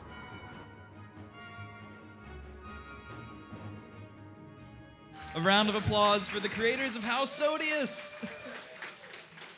Wow, right? Justin, you've done a lot of amazing things for the fans of this community. Where does this rank, this moment right now? This might be the most embarrassing moment of my life. Yeah, well, there's always future PAXs to compete if you want. I would like to remind everyone really quickly to mention, yeah, I got this. Check, if you're watching from home on Twitch, make sure you take a look at that link. That is the way you might be able to win an iPad. I was going to get there, Matt. I promise. You could win an iPad. That's pretty much the whole thing. So I definitely encourage you guys, if you're alt-tabbing, to tab right on back. I mean, how would you possibly have missed that? And you should probably check the VOD if you missed that. But it'll also be up on YouTube. And the expansion will be released soon. Yeah, so I think we have time. It really won't be. I should probably... We would have to aggressively balance some of those cards. Yeah. In many ways. I think we have time for a couple of questions. I have a couple here. If you have any in the audience, we might get to some audience questions as well. I don't know. Someone had a mic, but Awesome. just scream at AJ if you really have a question. That'll be great. We'll answer questions about anything. We do have a couple good questions. We have like 5 or so minutes. Here's one from Seth Dove out there. Betty Netch versus Lame Corpus. Who wins? Anyone who feels qualified to answer this. I think I'm going to go with the Corpus because it does gain power and it can attack, and Betty Netch just kind of sits there and takes it. Okay. Yeah, I got to side with Betty Netch here. Betty Netch powers out powerful friends. I mean, Ramp is nothing to screw around with. We saw Ramp Scout dominating at least the casual meta for quite a while, and I think that Betty Netch could be part of a Ramp Scout renaissance. Yeah, I'm going to have to be the tiebreaker here and actually go with the Netch, you know? I appreciate Which is that. just a disgusting sounding word. I understand. Not just because Griffin's here and he's pretty upset about everything, but... You know, Betty Netch, it doesn't fight by itself. You can't look at that card and judge it face value. It's a team Betty player. Netch it's a ramp card. Yeah. And look, if you look up Elder Scrolls Legends OP, I'm pretty sure you're gonna find ramp decks and people complaining about them. So obviously a card that ramps. It could be it can be bad, but it can't be that bad. No. You know? No. Yeah. That's what I'm saying. It's fun. And I also have like a deep respect for jellyfish because I have not great experiences with jellyfish in my life and wildly inappropriate for today's stories, but yeah, jellyfish. Don't mess with jellyfish. I need to hear that story. Speaking of Griffin, I think we have a question from him, and this is kind of a meme question, but I think we could retool it in a way that actually is a good question. So I love this question. Yeah. Challenge accepted. Yeah. All right, so here we are. Why can't I ever win a game? Frowny face. It's not you. All right, I'd like to... Griffin Gasp literally cannot win a game. Yeah. Okay. He's saying it definitely was him. Griffin, why can't you win a game? Have you tried net decking? Net decking. Justin Larson's first line of defense. Yeah. Yeah. So for real though, if there was someone out there who literally couldn't win a game, if they just started Legends and they're just losing every time, like they go to Versus Arena, they lose. They go to Soul Arena because they're like, I can't possibly lose to this. Right. They lose. The puzzles, they just beat themselves. What would you recommend when it seems like all hope is lost? Well, there are a lot of great Legends content creators out there. You can hop onto Twitch. You can check out some of the guys who are here in our audience today. Ian Bits, Griffin Gasp. We create content as well. You can look for us on YouTube. And, just get involved with the Legends subreddit. There's a great community around this game that's super supportive. There's always somebody to talk to about the game. And if you're having the problem that he's having and you just can't win, just consult experts. Yeah, and I want to throw a shout out as well to like Legends decks and TESL Pro, because if consuming like video content isn't necessarily your thing, there is Absolutely.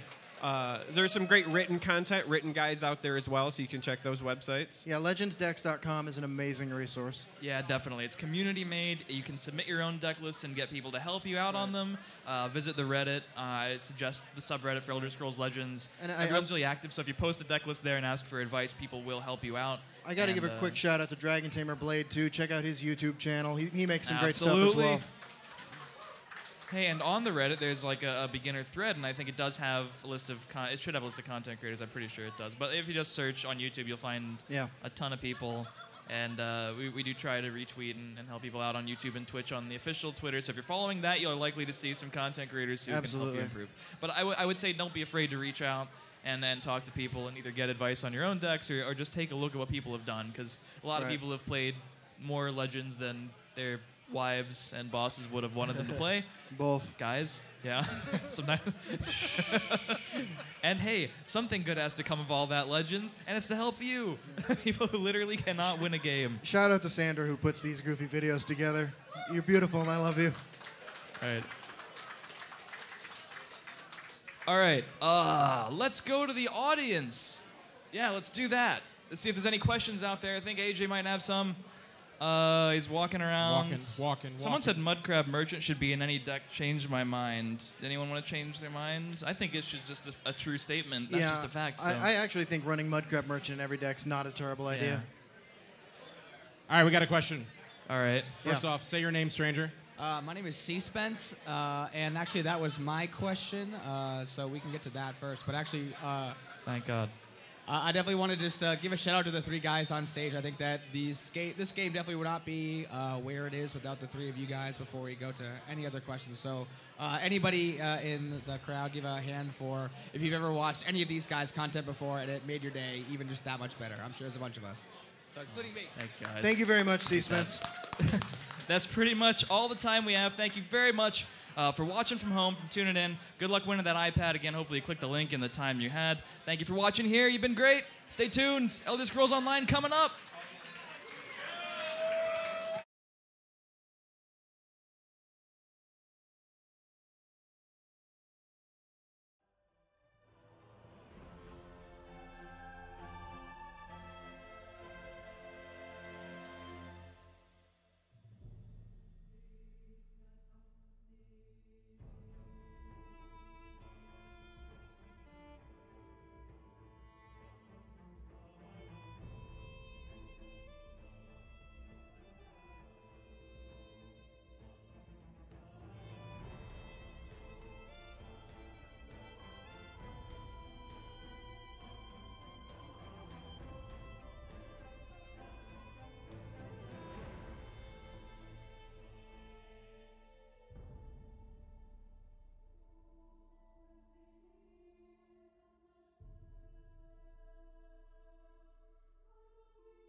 Okay, so we're back on Twitch, Facebook Live, and YouTube. So hello to our audience there, and welcome from everyone at PAX. Everybody from PAX, say hi to the internet. Okay, cool. So I would like to introduce our final group for the Elder Scrolls Online Somerset. We have our community team, Gina Bruno and Jessica Folsom.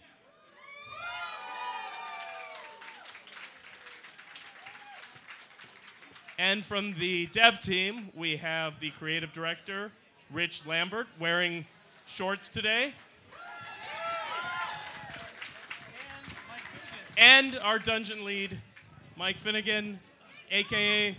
FU Mike. So take it away, guys. Let's give him a hand. Hi. Mike to Jess, please. Mike to Jess. Okay. Oh, now what are they doing?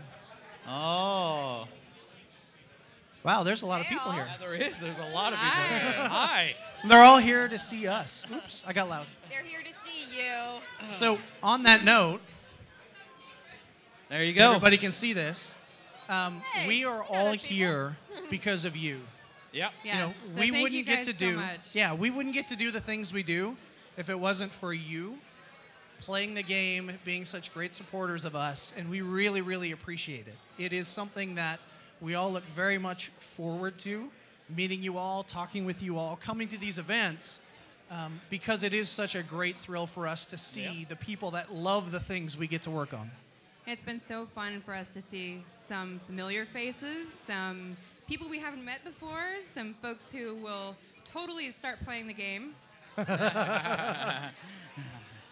And so many Ouroboros beanies. I love it. They're called toques. See? No. Yes. They're see? beanies. Biznos. Beanies, toboggans, or toques, whatever you Get want to your call Canadian them. terms out of here. All right. So I'm going to start, and then I'll pass it off to Mike in a bit. But I'm going to, Mike and I are going to talk a little bit in depth about a couple of new features, a couple of new activities that you're going to get to see in Somerset. And we'll be taking questions after these guys are finished talking. So we'll take some questions from Twitch chat. We got the questions that were in the box there, so thank you for that. Yeah, there are some interesting questions in that box. Definitely some That's a resin way to darkness put out it. there. Interesting questions, right. So with Somerset, one of the big things that we've added is very lore heavy, and it is we're touching on the Psijic Order. And the Psijic Order, for those that are familiar with the lore, is a group of mages who like to think of themselves as the precursors to the Mages Guild.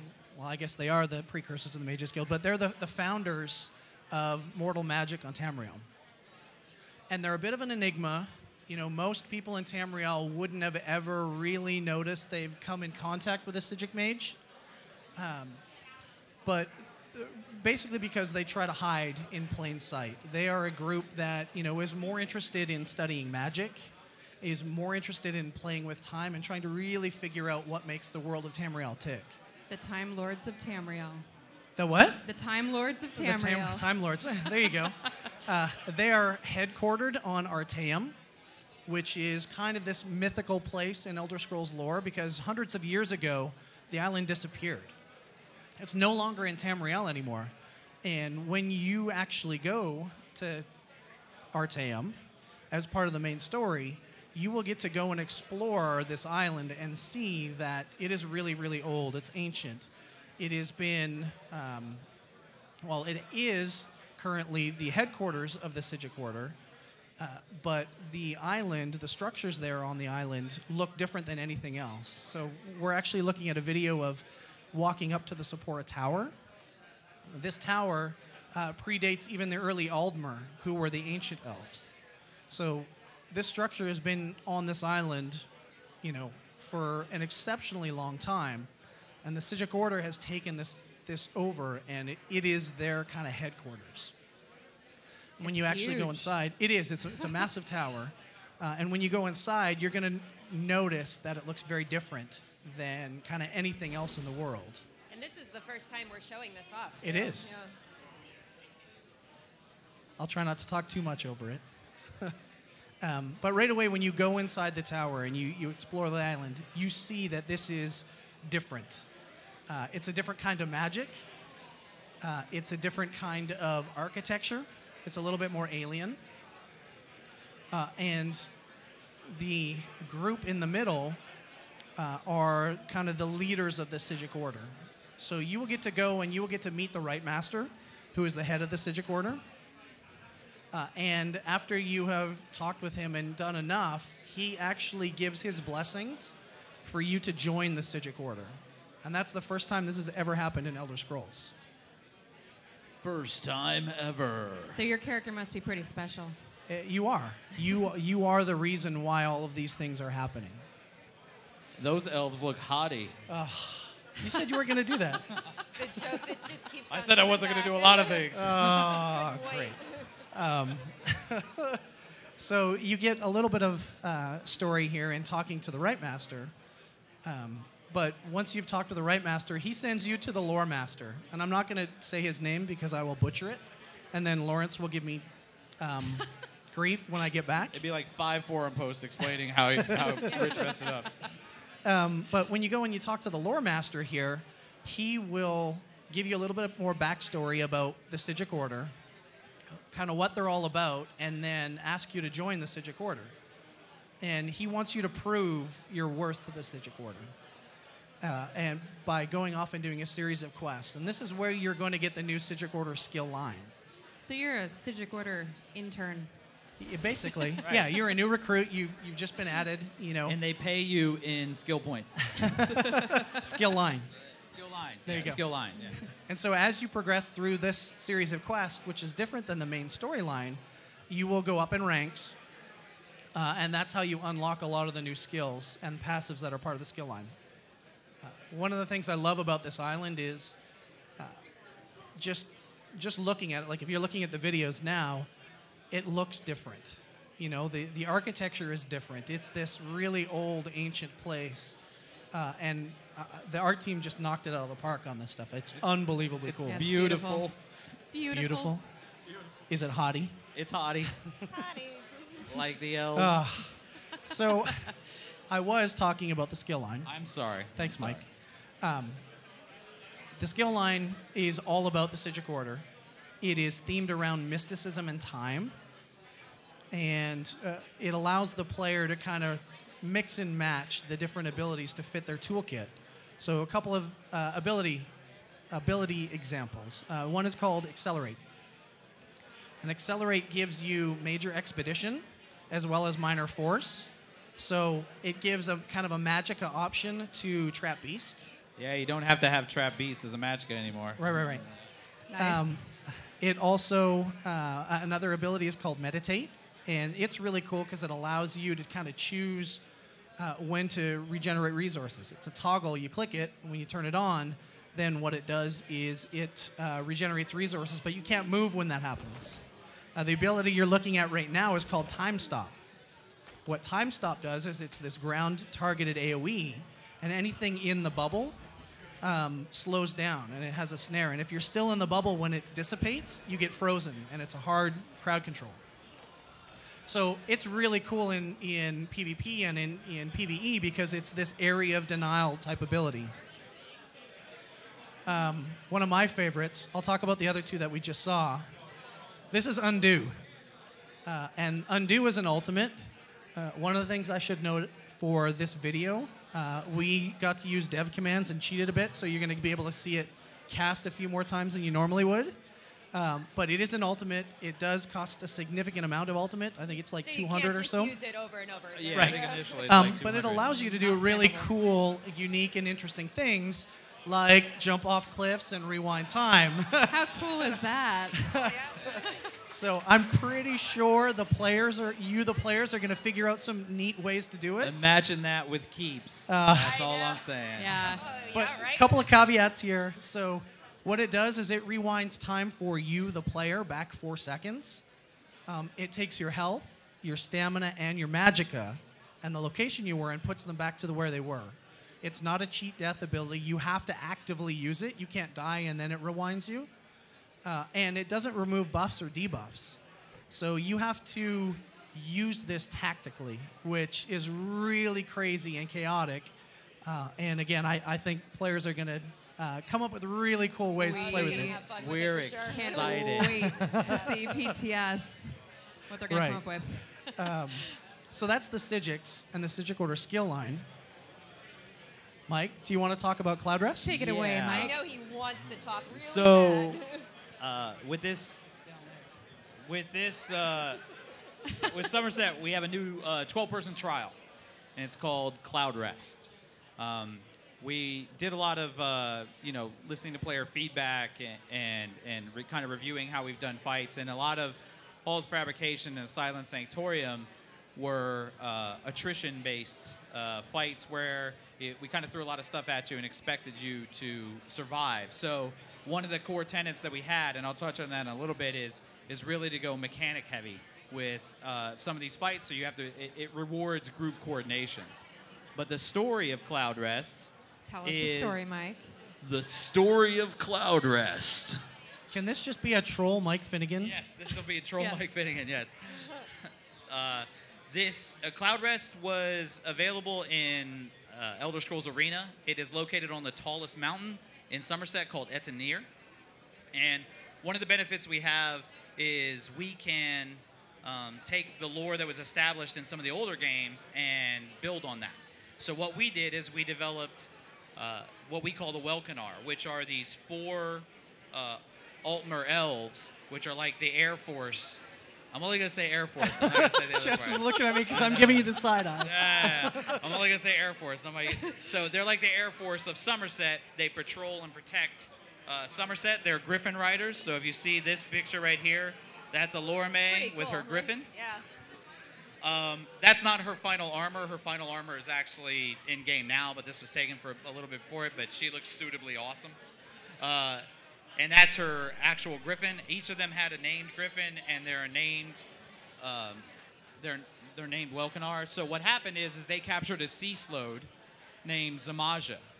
But Zamaja had an amulet which augmented her magical powers, and she ripped the shadows, because she uses shadow magic, she ripped the shadows of the Welkanar out of their bodies and now uses them to protect Cloudrest. So what happens here is, a lot like Asylum Sanctorium, you come in here and you can decide to fight just Zamaja, in which case all 3 Welkanar will add in, or you can defeat the other Welkanar one by one and then fight Zamaja by herself. Now, that's easy mode. Yeah, the easy mode, right. This is probably the hardest trial content we've done. That single fight is really, really, really tough. Yep. You can see as you're approaching Zamaja's area here, Alorame is kind of spouting out knowledge on how to beat her, and then she flies up. So, like I said earlier, we wanted to really, really focus on mechanics. So each one of these has like a shadow realm that players can go into, and then some people in the not the shadow realm will do stuff that affects what's happening in the shadow realm. So it really pays for you to coordinate between your groups and who goes into the shadow realm and who doesn't go into the shadow realm. That's a huge part of this. It's the a coordination. huge part of this is coordination, and then you have to adapt. So some people that go into shadow realm, there's Zamaja right there. You'll get a good view of her. You're going to get a good view of her in a minute. So what you're saying is our lunch pug trial group is not going to have a good time in here? Yeah, Well, so our Wednesday, I will lead and hopefully do it. So another thing we wanted to focus on is we also heard, specifically with the Craglorn trials, but as players got more experience, they handled trials with less tanks or something like that. But very much so in this trial, you're going to need 2 tanks. And we kind of build it towards that. You can see it right here. This is one of the Welkanar fight. You're going to have to fight the Griffin as well as the Welkanar. You're going to have to keep them separate. This is their shadows. This is the shadow of the Welkanar right here. So this is the shadows that have been ripped out of their bodies. And you can see that their real forms are suspended above Zamaja's area. Now, in order to get the good ending, you have to do this on the hardest difficulty. Because if you kill the Welkanar, they die in real life. Oh. So you then, once you fight Zamaja, Alorame is there and she's by herself. But If you do it hard mode, then the Welkinar live and you get the good ending. But if not, get good. So Get good. So It's right in front of you, Mike. Finnegan. Literally easy, right in front of you. So right here is Zamaja and a Welkinar and her Griffin behind her. Some of what we wanted to do with itemization, we also saw from Asylum Sanctorium, people really responded well to the normal weapons, and then they had perfected weapons. So this trial actually has a full item sets, has 8 item sets total, 4 regular and then 4 perfected item sets. So if you do it on the hardest difficulties, you can get the 4 perfected sets. And then the skins, which you didn't really get a good shot of, but if you take a look at the skins that each of the Welkinar have, it's a unique shadow skin. It's really, really prominent. A lot like part of what we wanted to do is we heard the response that when you defeat Rakat and you get the Rakat skin, people people really, really like that. So this skin it has glowing purple eyes and it's a shadowy skin and it looks pretty awesome. So that's, again, you have to do it on hard mode though. So we hope that this one has, we expect this one to have quite a long life for people to be able to do hard mode. So the other thing too that I think we should stress is one of the lessons learned, and maybe I just wasn't paying attention to you. In Asylum was the feedback we got was we want all of the fights to be interesting. Yes. Not just the boss fight. Yes. Each of the Welkinar fights are no slouches as far as difficulty is concerned. It's not like going and fighting Lothus and Felms where those seem fairly easy. The Welkinar fights could be somewhat easier, but they're teaching you mechanics that you're going to want to know in the slowed fight, and you're still dealing with, so each of the Griffins has a unique ability that it brings to the table. So when you leave those Griffins up and then you fight Zamaja, those Griffin abilities then persist through the entirety of Zamaja's So it's fight. like adding layers you have to on. learn how to deal with that kind of stuff. So Yeah. hint, hint, learn. Hint, hint, get good. Yeah. That's the takeaway. Awesome. Wow, everybody went jewelry crafting just by looking at this image. Jewelry crafting. We could probably skip this section, apparently. Yeah, I'll just skip Nobody's it. We're excited done. for it, No. You guys don't want to about jewelry crafting, right?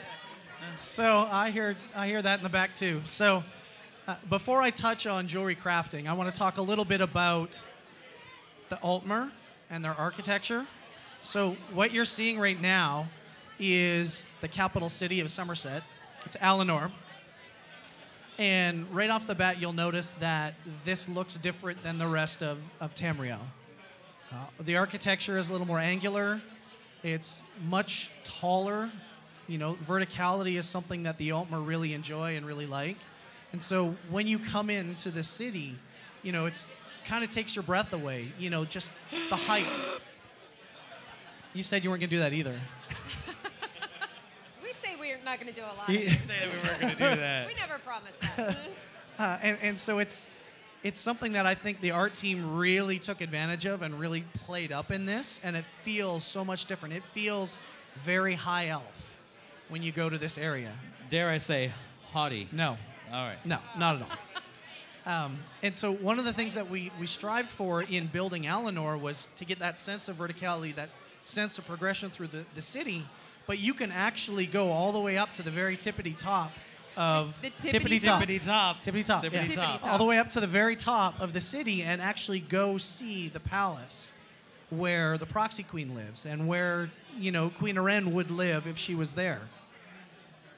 Another thing you're going to notice when you wander around and explore Somerset is there's not a lot of rubble. There's not a lot of broken down things. It's very clean, and I'd say there's not a lot of broken down things, and then there's rocks out of place here. But they have the best janitors in all of Tamriel. For the most part, the Altmer are very fastidious, and so you're going to see that when you're walking around. It doesn't look run down. It looks like it's been taken care of and is cared for, you know, lovingly, and that's another feel that we wanted to bring out with Alinor and the High Elves in particular.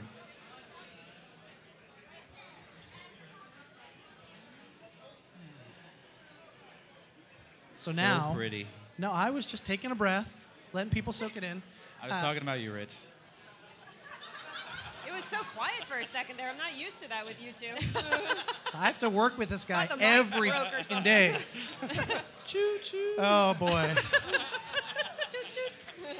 So jewelry crafting. Yeah, that's what everybody wants to hear about. So what you're looking at right now is the player walking into the main crafting hub in Alinor. And soon, the entire game. Yes. This is a place that I think all of the crafters out there are really going to love. It is a centralized location. It has pretty much everything a crafter is going to want. It's got all of the crafting stations. It's got the daily writ boards in it. It's really easy to get to That is and really definitely accessible. where I'm going to hang out to do my crafting. That's nice. Yeah, I'm- it's just central hub there for everything. It Right. seems I'm like. pretty sure that, well, everybody is going to spend time here, but I think the hardcore kind of crafter folks out there, I won't mention names, but they're going to love this, and this is going to be their hub. Indeed. So if you're looking really closely, you're going to see a new crafting station here. There's this kind of rod and a gem on top. That's the jewelry crafting area. And jewelry crafting is something new with Somerset. In order to research, to deconstruct, to upgrade your items, to retrait your items, you're going to need to have Somerset. But you can go out in the world and still participate in this by trading with other players. You can go out and you can gather the new crafting materials. You can go and gather the new trait materials and the new researchable items for this. But I think the core of this is everybody can participate in some way or another. You can trade crafted jewelry with other players. So there's still a market for you to get in and get the things you want. And then those that have jewelry crafting or have Somerset and are participating in the system, they're going to be rewarded as well. I think this system is built very similar to the other durable systems. So there are a number of passive skills. There are a number, there's crafting writs, there's crafting surveys, and we've also got a bunch of different jewelry traits. Everybody that plays ESO knows there's 3 basic traits for jewelry. It's the health, stamina, magic, or healthy, robust, and arcane. With jewelry crafting, we added 6 new ones, but they're sourced differently than all the other traits. So the other 3 are still sticking around. They still stick around. They still drop. So whenever something drops in the world and is jewelry, it'll follow the same rules that has always followed. So if it's kind of themed around a stamina set, it'll drop in robust. If it's more of a tanky set, it'll drop in healthy. And if it's more of a magic set, it'll drop in magicka. The new traits, though, are what we tried to do is theme them around the activities that we think players will use them the most. So think Nirnhoned and Nirn Crux doing this activity, and you get these things. The best way to explain it is to really give examples of these traits, I think. I think everyone would love that. I think so. Okay. I think so. So let's start off with Bloodthirsty. So, but you don't know how it's sourced. Not everybody knows. Bloodthirsty. So what this trait does is when your target gets to 25% health or lower, you do more damage to them. Thematically, this feels very much like a PvP thing. You know, you're working on your target, you get them down low, you want to finish them off right away. PvPers thirst for blood. Exactly. And so the jewelry, the researchable material, is sourced through the new PvP dailies that we've added. Specifically, the capture keeps, capture resources, and kill a bunch of players. Characters. Players. Characters, whatever. Player characters. I know who's on the other end. And the trait material, in order to craft this, is sourced on the AP vendor. So if you have AP, you can just go and buy it. Swift is another trait that increases player run speed. So this trait feels very much like a gatherer, like a crafter thing. If I want to be as efficient as possible, I want to move as fast as possible. Efficient, meaning steal everybody else's nodes. Well, I mean, what people do in their own time is up to them, but... Run away from all the guards. Or that. So yeah. Swift trait is sourced through the new jewelry crafting writs. And the trait material is sold for Master Writ vouchers on the Master Writ vendor. The last example that I'll give is the new Harmony trait. And Harmony, it is themed all around synergies and making synergies better. So it improves the damage synergies do, it improves the resource return and health return. And this, because it's such a group-focused activity, you have to have another player to do it. We source this in the trials. So in the weekly trials quest, this is where you will get that kind of jewelry. All of the researchable material is tradable. So even after you get the thing that you want to research, you can still use it and sell it to other players. You can trade it to your friends. Coming soon to a guild store near you. Exactly. And so overall, all of the 6 new traits are sourced thematically across the board. And it, to us, feels like a really engrossing, engaging system and allows players to go out and really interact with the world. So you get traits that are for the type of content that you're That's doing. the goal, yeah. Yep. And I think that's a worth highlighting because it's different than what we've done in ESO before, where It's way you kind of different. got all the traits based on, you would go to dungeons Right. and get that much sought after training trait. So now you can, Invigorating. if you do the content for the trait you specifically want. Right. So. Right. So for me, that was the 3 major bits that I wanted to talk about. I think we might have some questions that we're going to get asked. Yeah. Yeah. Questions now? Yeah. No, we had a lot of people in chat asking about the special giveaway. That's going to be after. Oh, that's right. Yeah. Or is that now? Nope. Actually, let's talk about that now before we get into the questions. So if you're watching the stream, on the screen now should be a special secret URL. Well, it's not a secret if everybody can see it, but it's there. Well, it was. Secrets. But if you click on that, that will take you to a tweet at TES Online. Just follow the TES Online Twitter account, retweet that tweet, and you will be entered for a chance to win a custom ESO Somerset PlayStation 4 Pro. It's awesome. It's pretty cool. So, and we will be doing the drawing for the Somerset Xbox right after we're done with the Q&A. Yep. I'm For really everybody jealous here. that I can't win it. No, right? And I'm the really drawing jealous. for the PS4 Pro is being done not today. It's in a couple days. Monday? Monday. I heard Matt say Monday. All right. So make sure to get on that. 2 chances to win.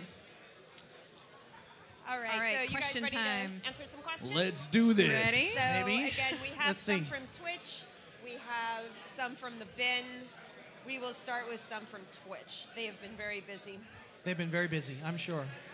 So somebody was asking if the RIT turn-in location is going to be close to that big crafting hub. See, I knew they were going to ask that. Yeah. And I totally, Well, it's such a perfect hub. I totally dropped the ball and forgot to check where it was, but I think it's close. Okay. So if it's not there, it's It's close not enough. exactly there, but I You actually, can take a jog. I don't know if you were paying attention to the video, but when you first came in and there's this big giant red tree and then you went Yeah. down into the crafting area, I think it's around there. Awesome. That's really close. PTS Soon. soon. Ish. This month. We This said month. we Soon, said yeah. mid-April for PTS. It's almost so mid-April. It is coming. I mean, PC Early Access is May 21st. Launch is June 5th. Yep. Soon. You could probably put it together. I have started getting patch notes from this guy. Yeah, I already sent my patch notes. It's The patch happening. notes are happening. It is happening.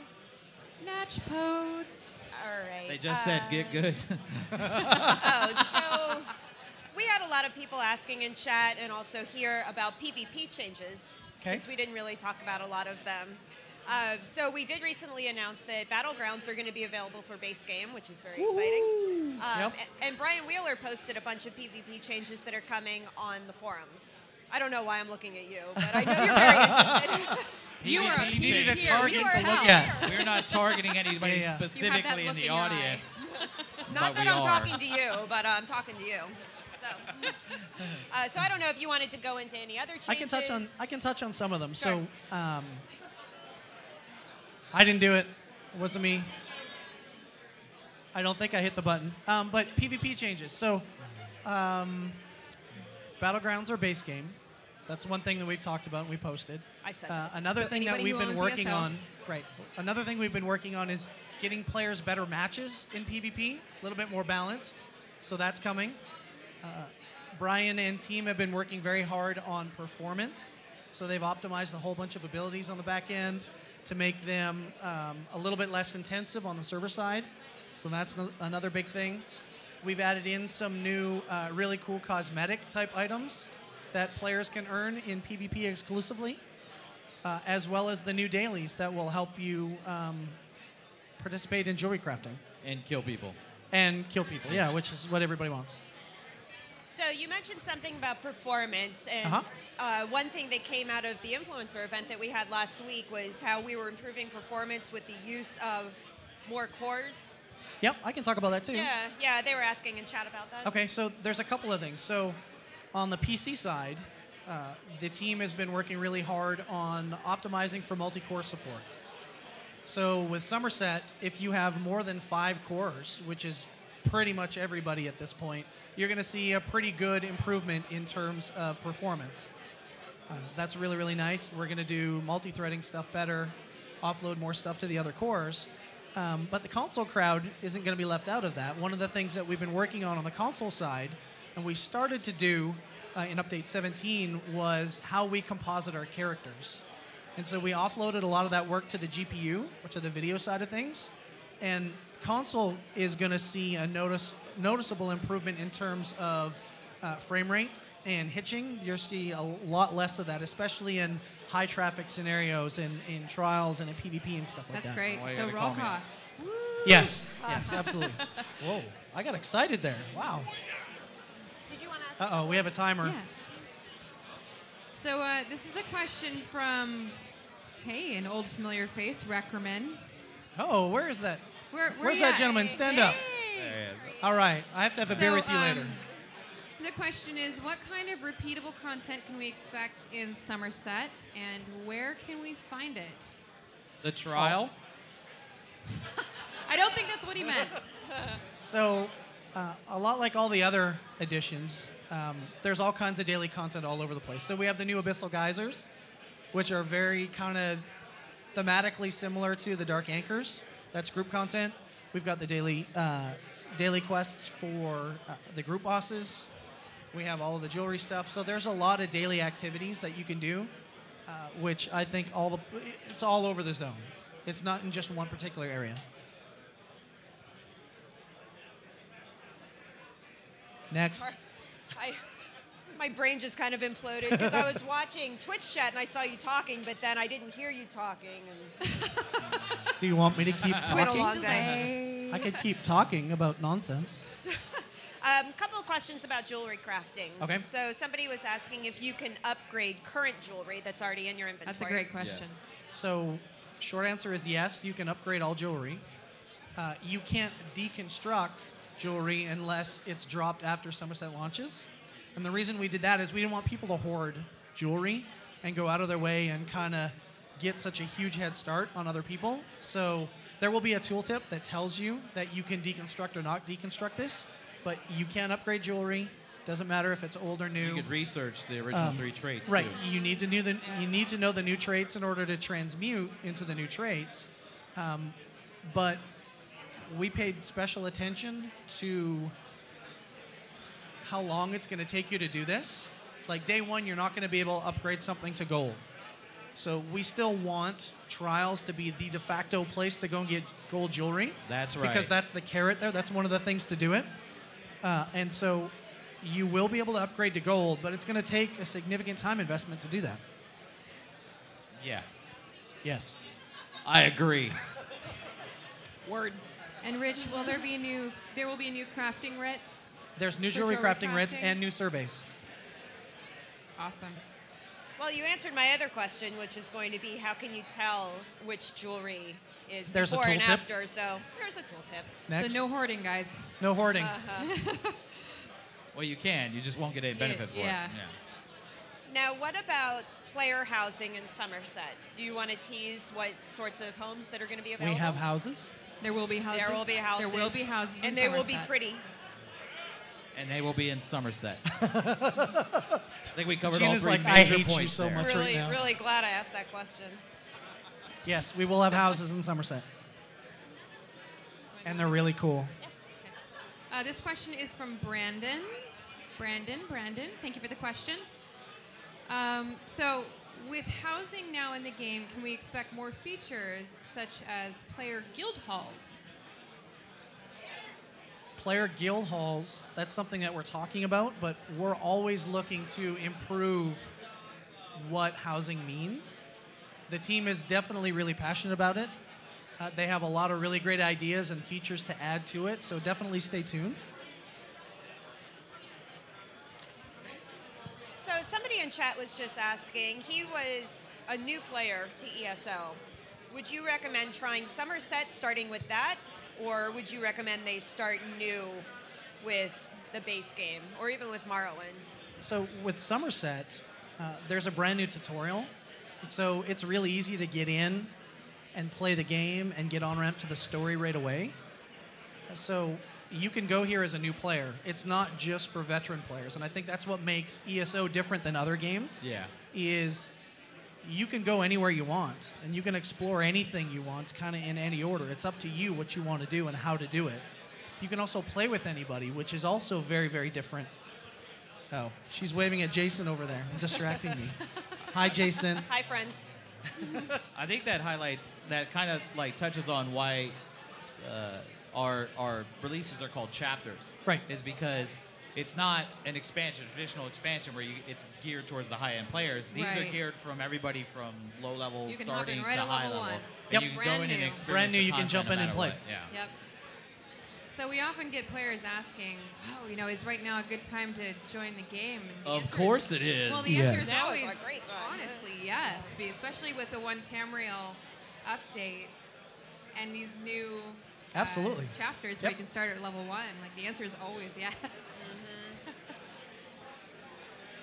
All right, so this is from Katie Brady. Oh. So, good when are question. you going to remove Nightblades, Rich? Oh. Okay. I gotta really get. I'm gonna look right at you, and I'm gonna say, get good. I have a mag blade, so no time soon, I hope. I think all of us have a Nightblade. Yeah, I have every character, but yeah. All of us have most characters. Wow. I like that answer, though, Rich. I'm sure I like you that do, yeah, answer, yeah. Next piece of content is all Nightblade bosses, just for No, Katie. don't do that. Council of Nightblades. They're gonna hold you to that now. Removing all lightning attacks. All right, so next question. Will the story of Somerset be sort of the finale of the game's main storyline? Oh, good The question. game's main storyline. So it is the culmination of the Daedric storyline, the Daedric War storyline that we've been telling. We teased it in Orsinium. Spoiler alert. I've said this before. It's good. And we teased it in Orsinium. We took it a step further in Morrowind, and then we took it a further step in Clockwork. This is the end of it, but it's not the end of ESO. We have so many more stories that we want to tell, so many more places we want to go to and explore, so we want to try something new, and that's what we're going to focus on after this. Great. I think that is a great place to wrap up. These guys, for everybody out here live, we will be... I heard something about shorts. Doesn't it look like they shop at the same store, too? We're going to call them the, They're the slowly khaki short becoming the bros. same person. I thought this was the uniform. They're slowly trying to transition all of us to khaki shorts. Eventually, everybody will be wearing brown cargo shorts. We got the It's, black shoe memo, and that's where we stopped. They're branded with ESO. I'm just kidding. Hey, can we get that? Is there a brand person here that could get us yeah, we branded go. ESO shorts? That would be badass. Well, for all of you joining us on Twitch and YouTube and Facebook, thank you so much for tuning in. And just a reminder, Somerset is available. Early access PC Mac is May 21st. And available PlayStation 4 and Xbox One on June 6th. Fifth. And Fifth. June 5th. 5th. And PTS, for everybody interested, is going to be in mid-April. So we'll have an announcement hopefully next week with the exact And we date. can't Oh, wait for you you to signed try it up, Gina. Announcement next week. Maybe, Ooh, if everyone's maybe. good. And for everybody here live, we'd be happy to answer some more questions after the show. We'll be here for a while. Yep. So yeah, thanks for joining you all. everybody, Thank you. and thanks everybody here.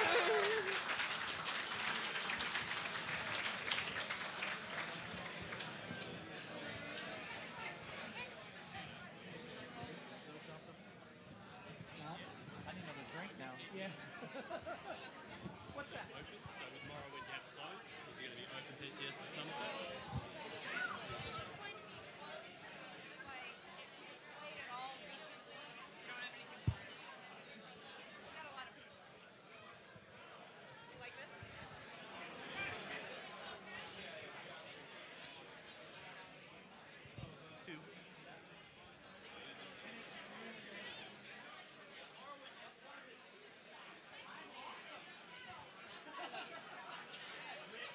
All right, let's give another hand to the ESO team.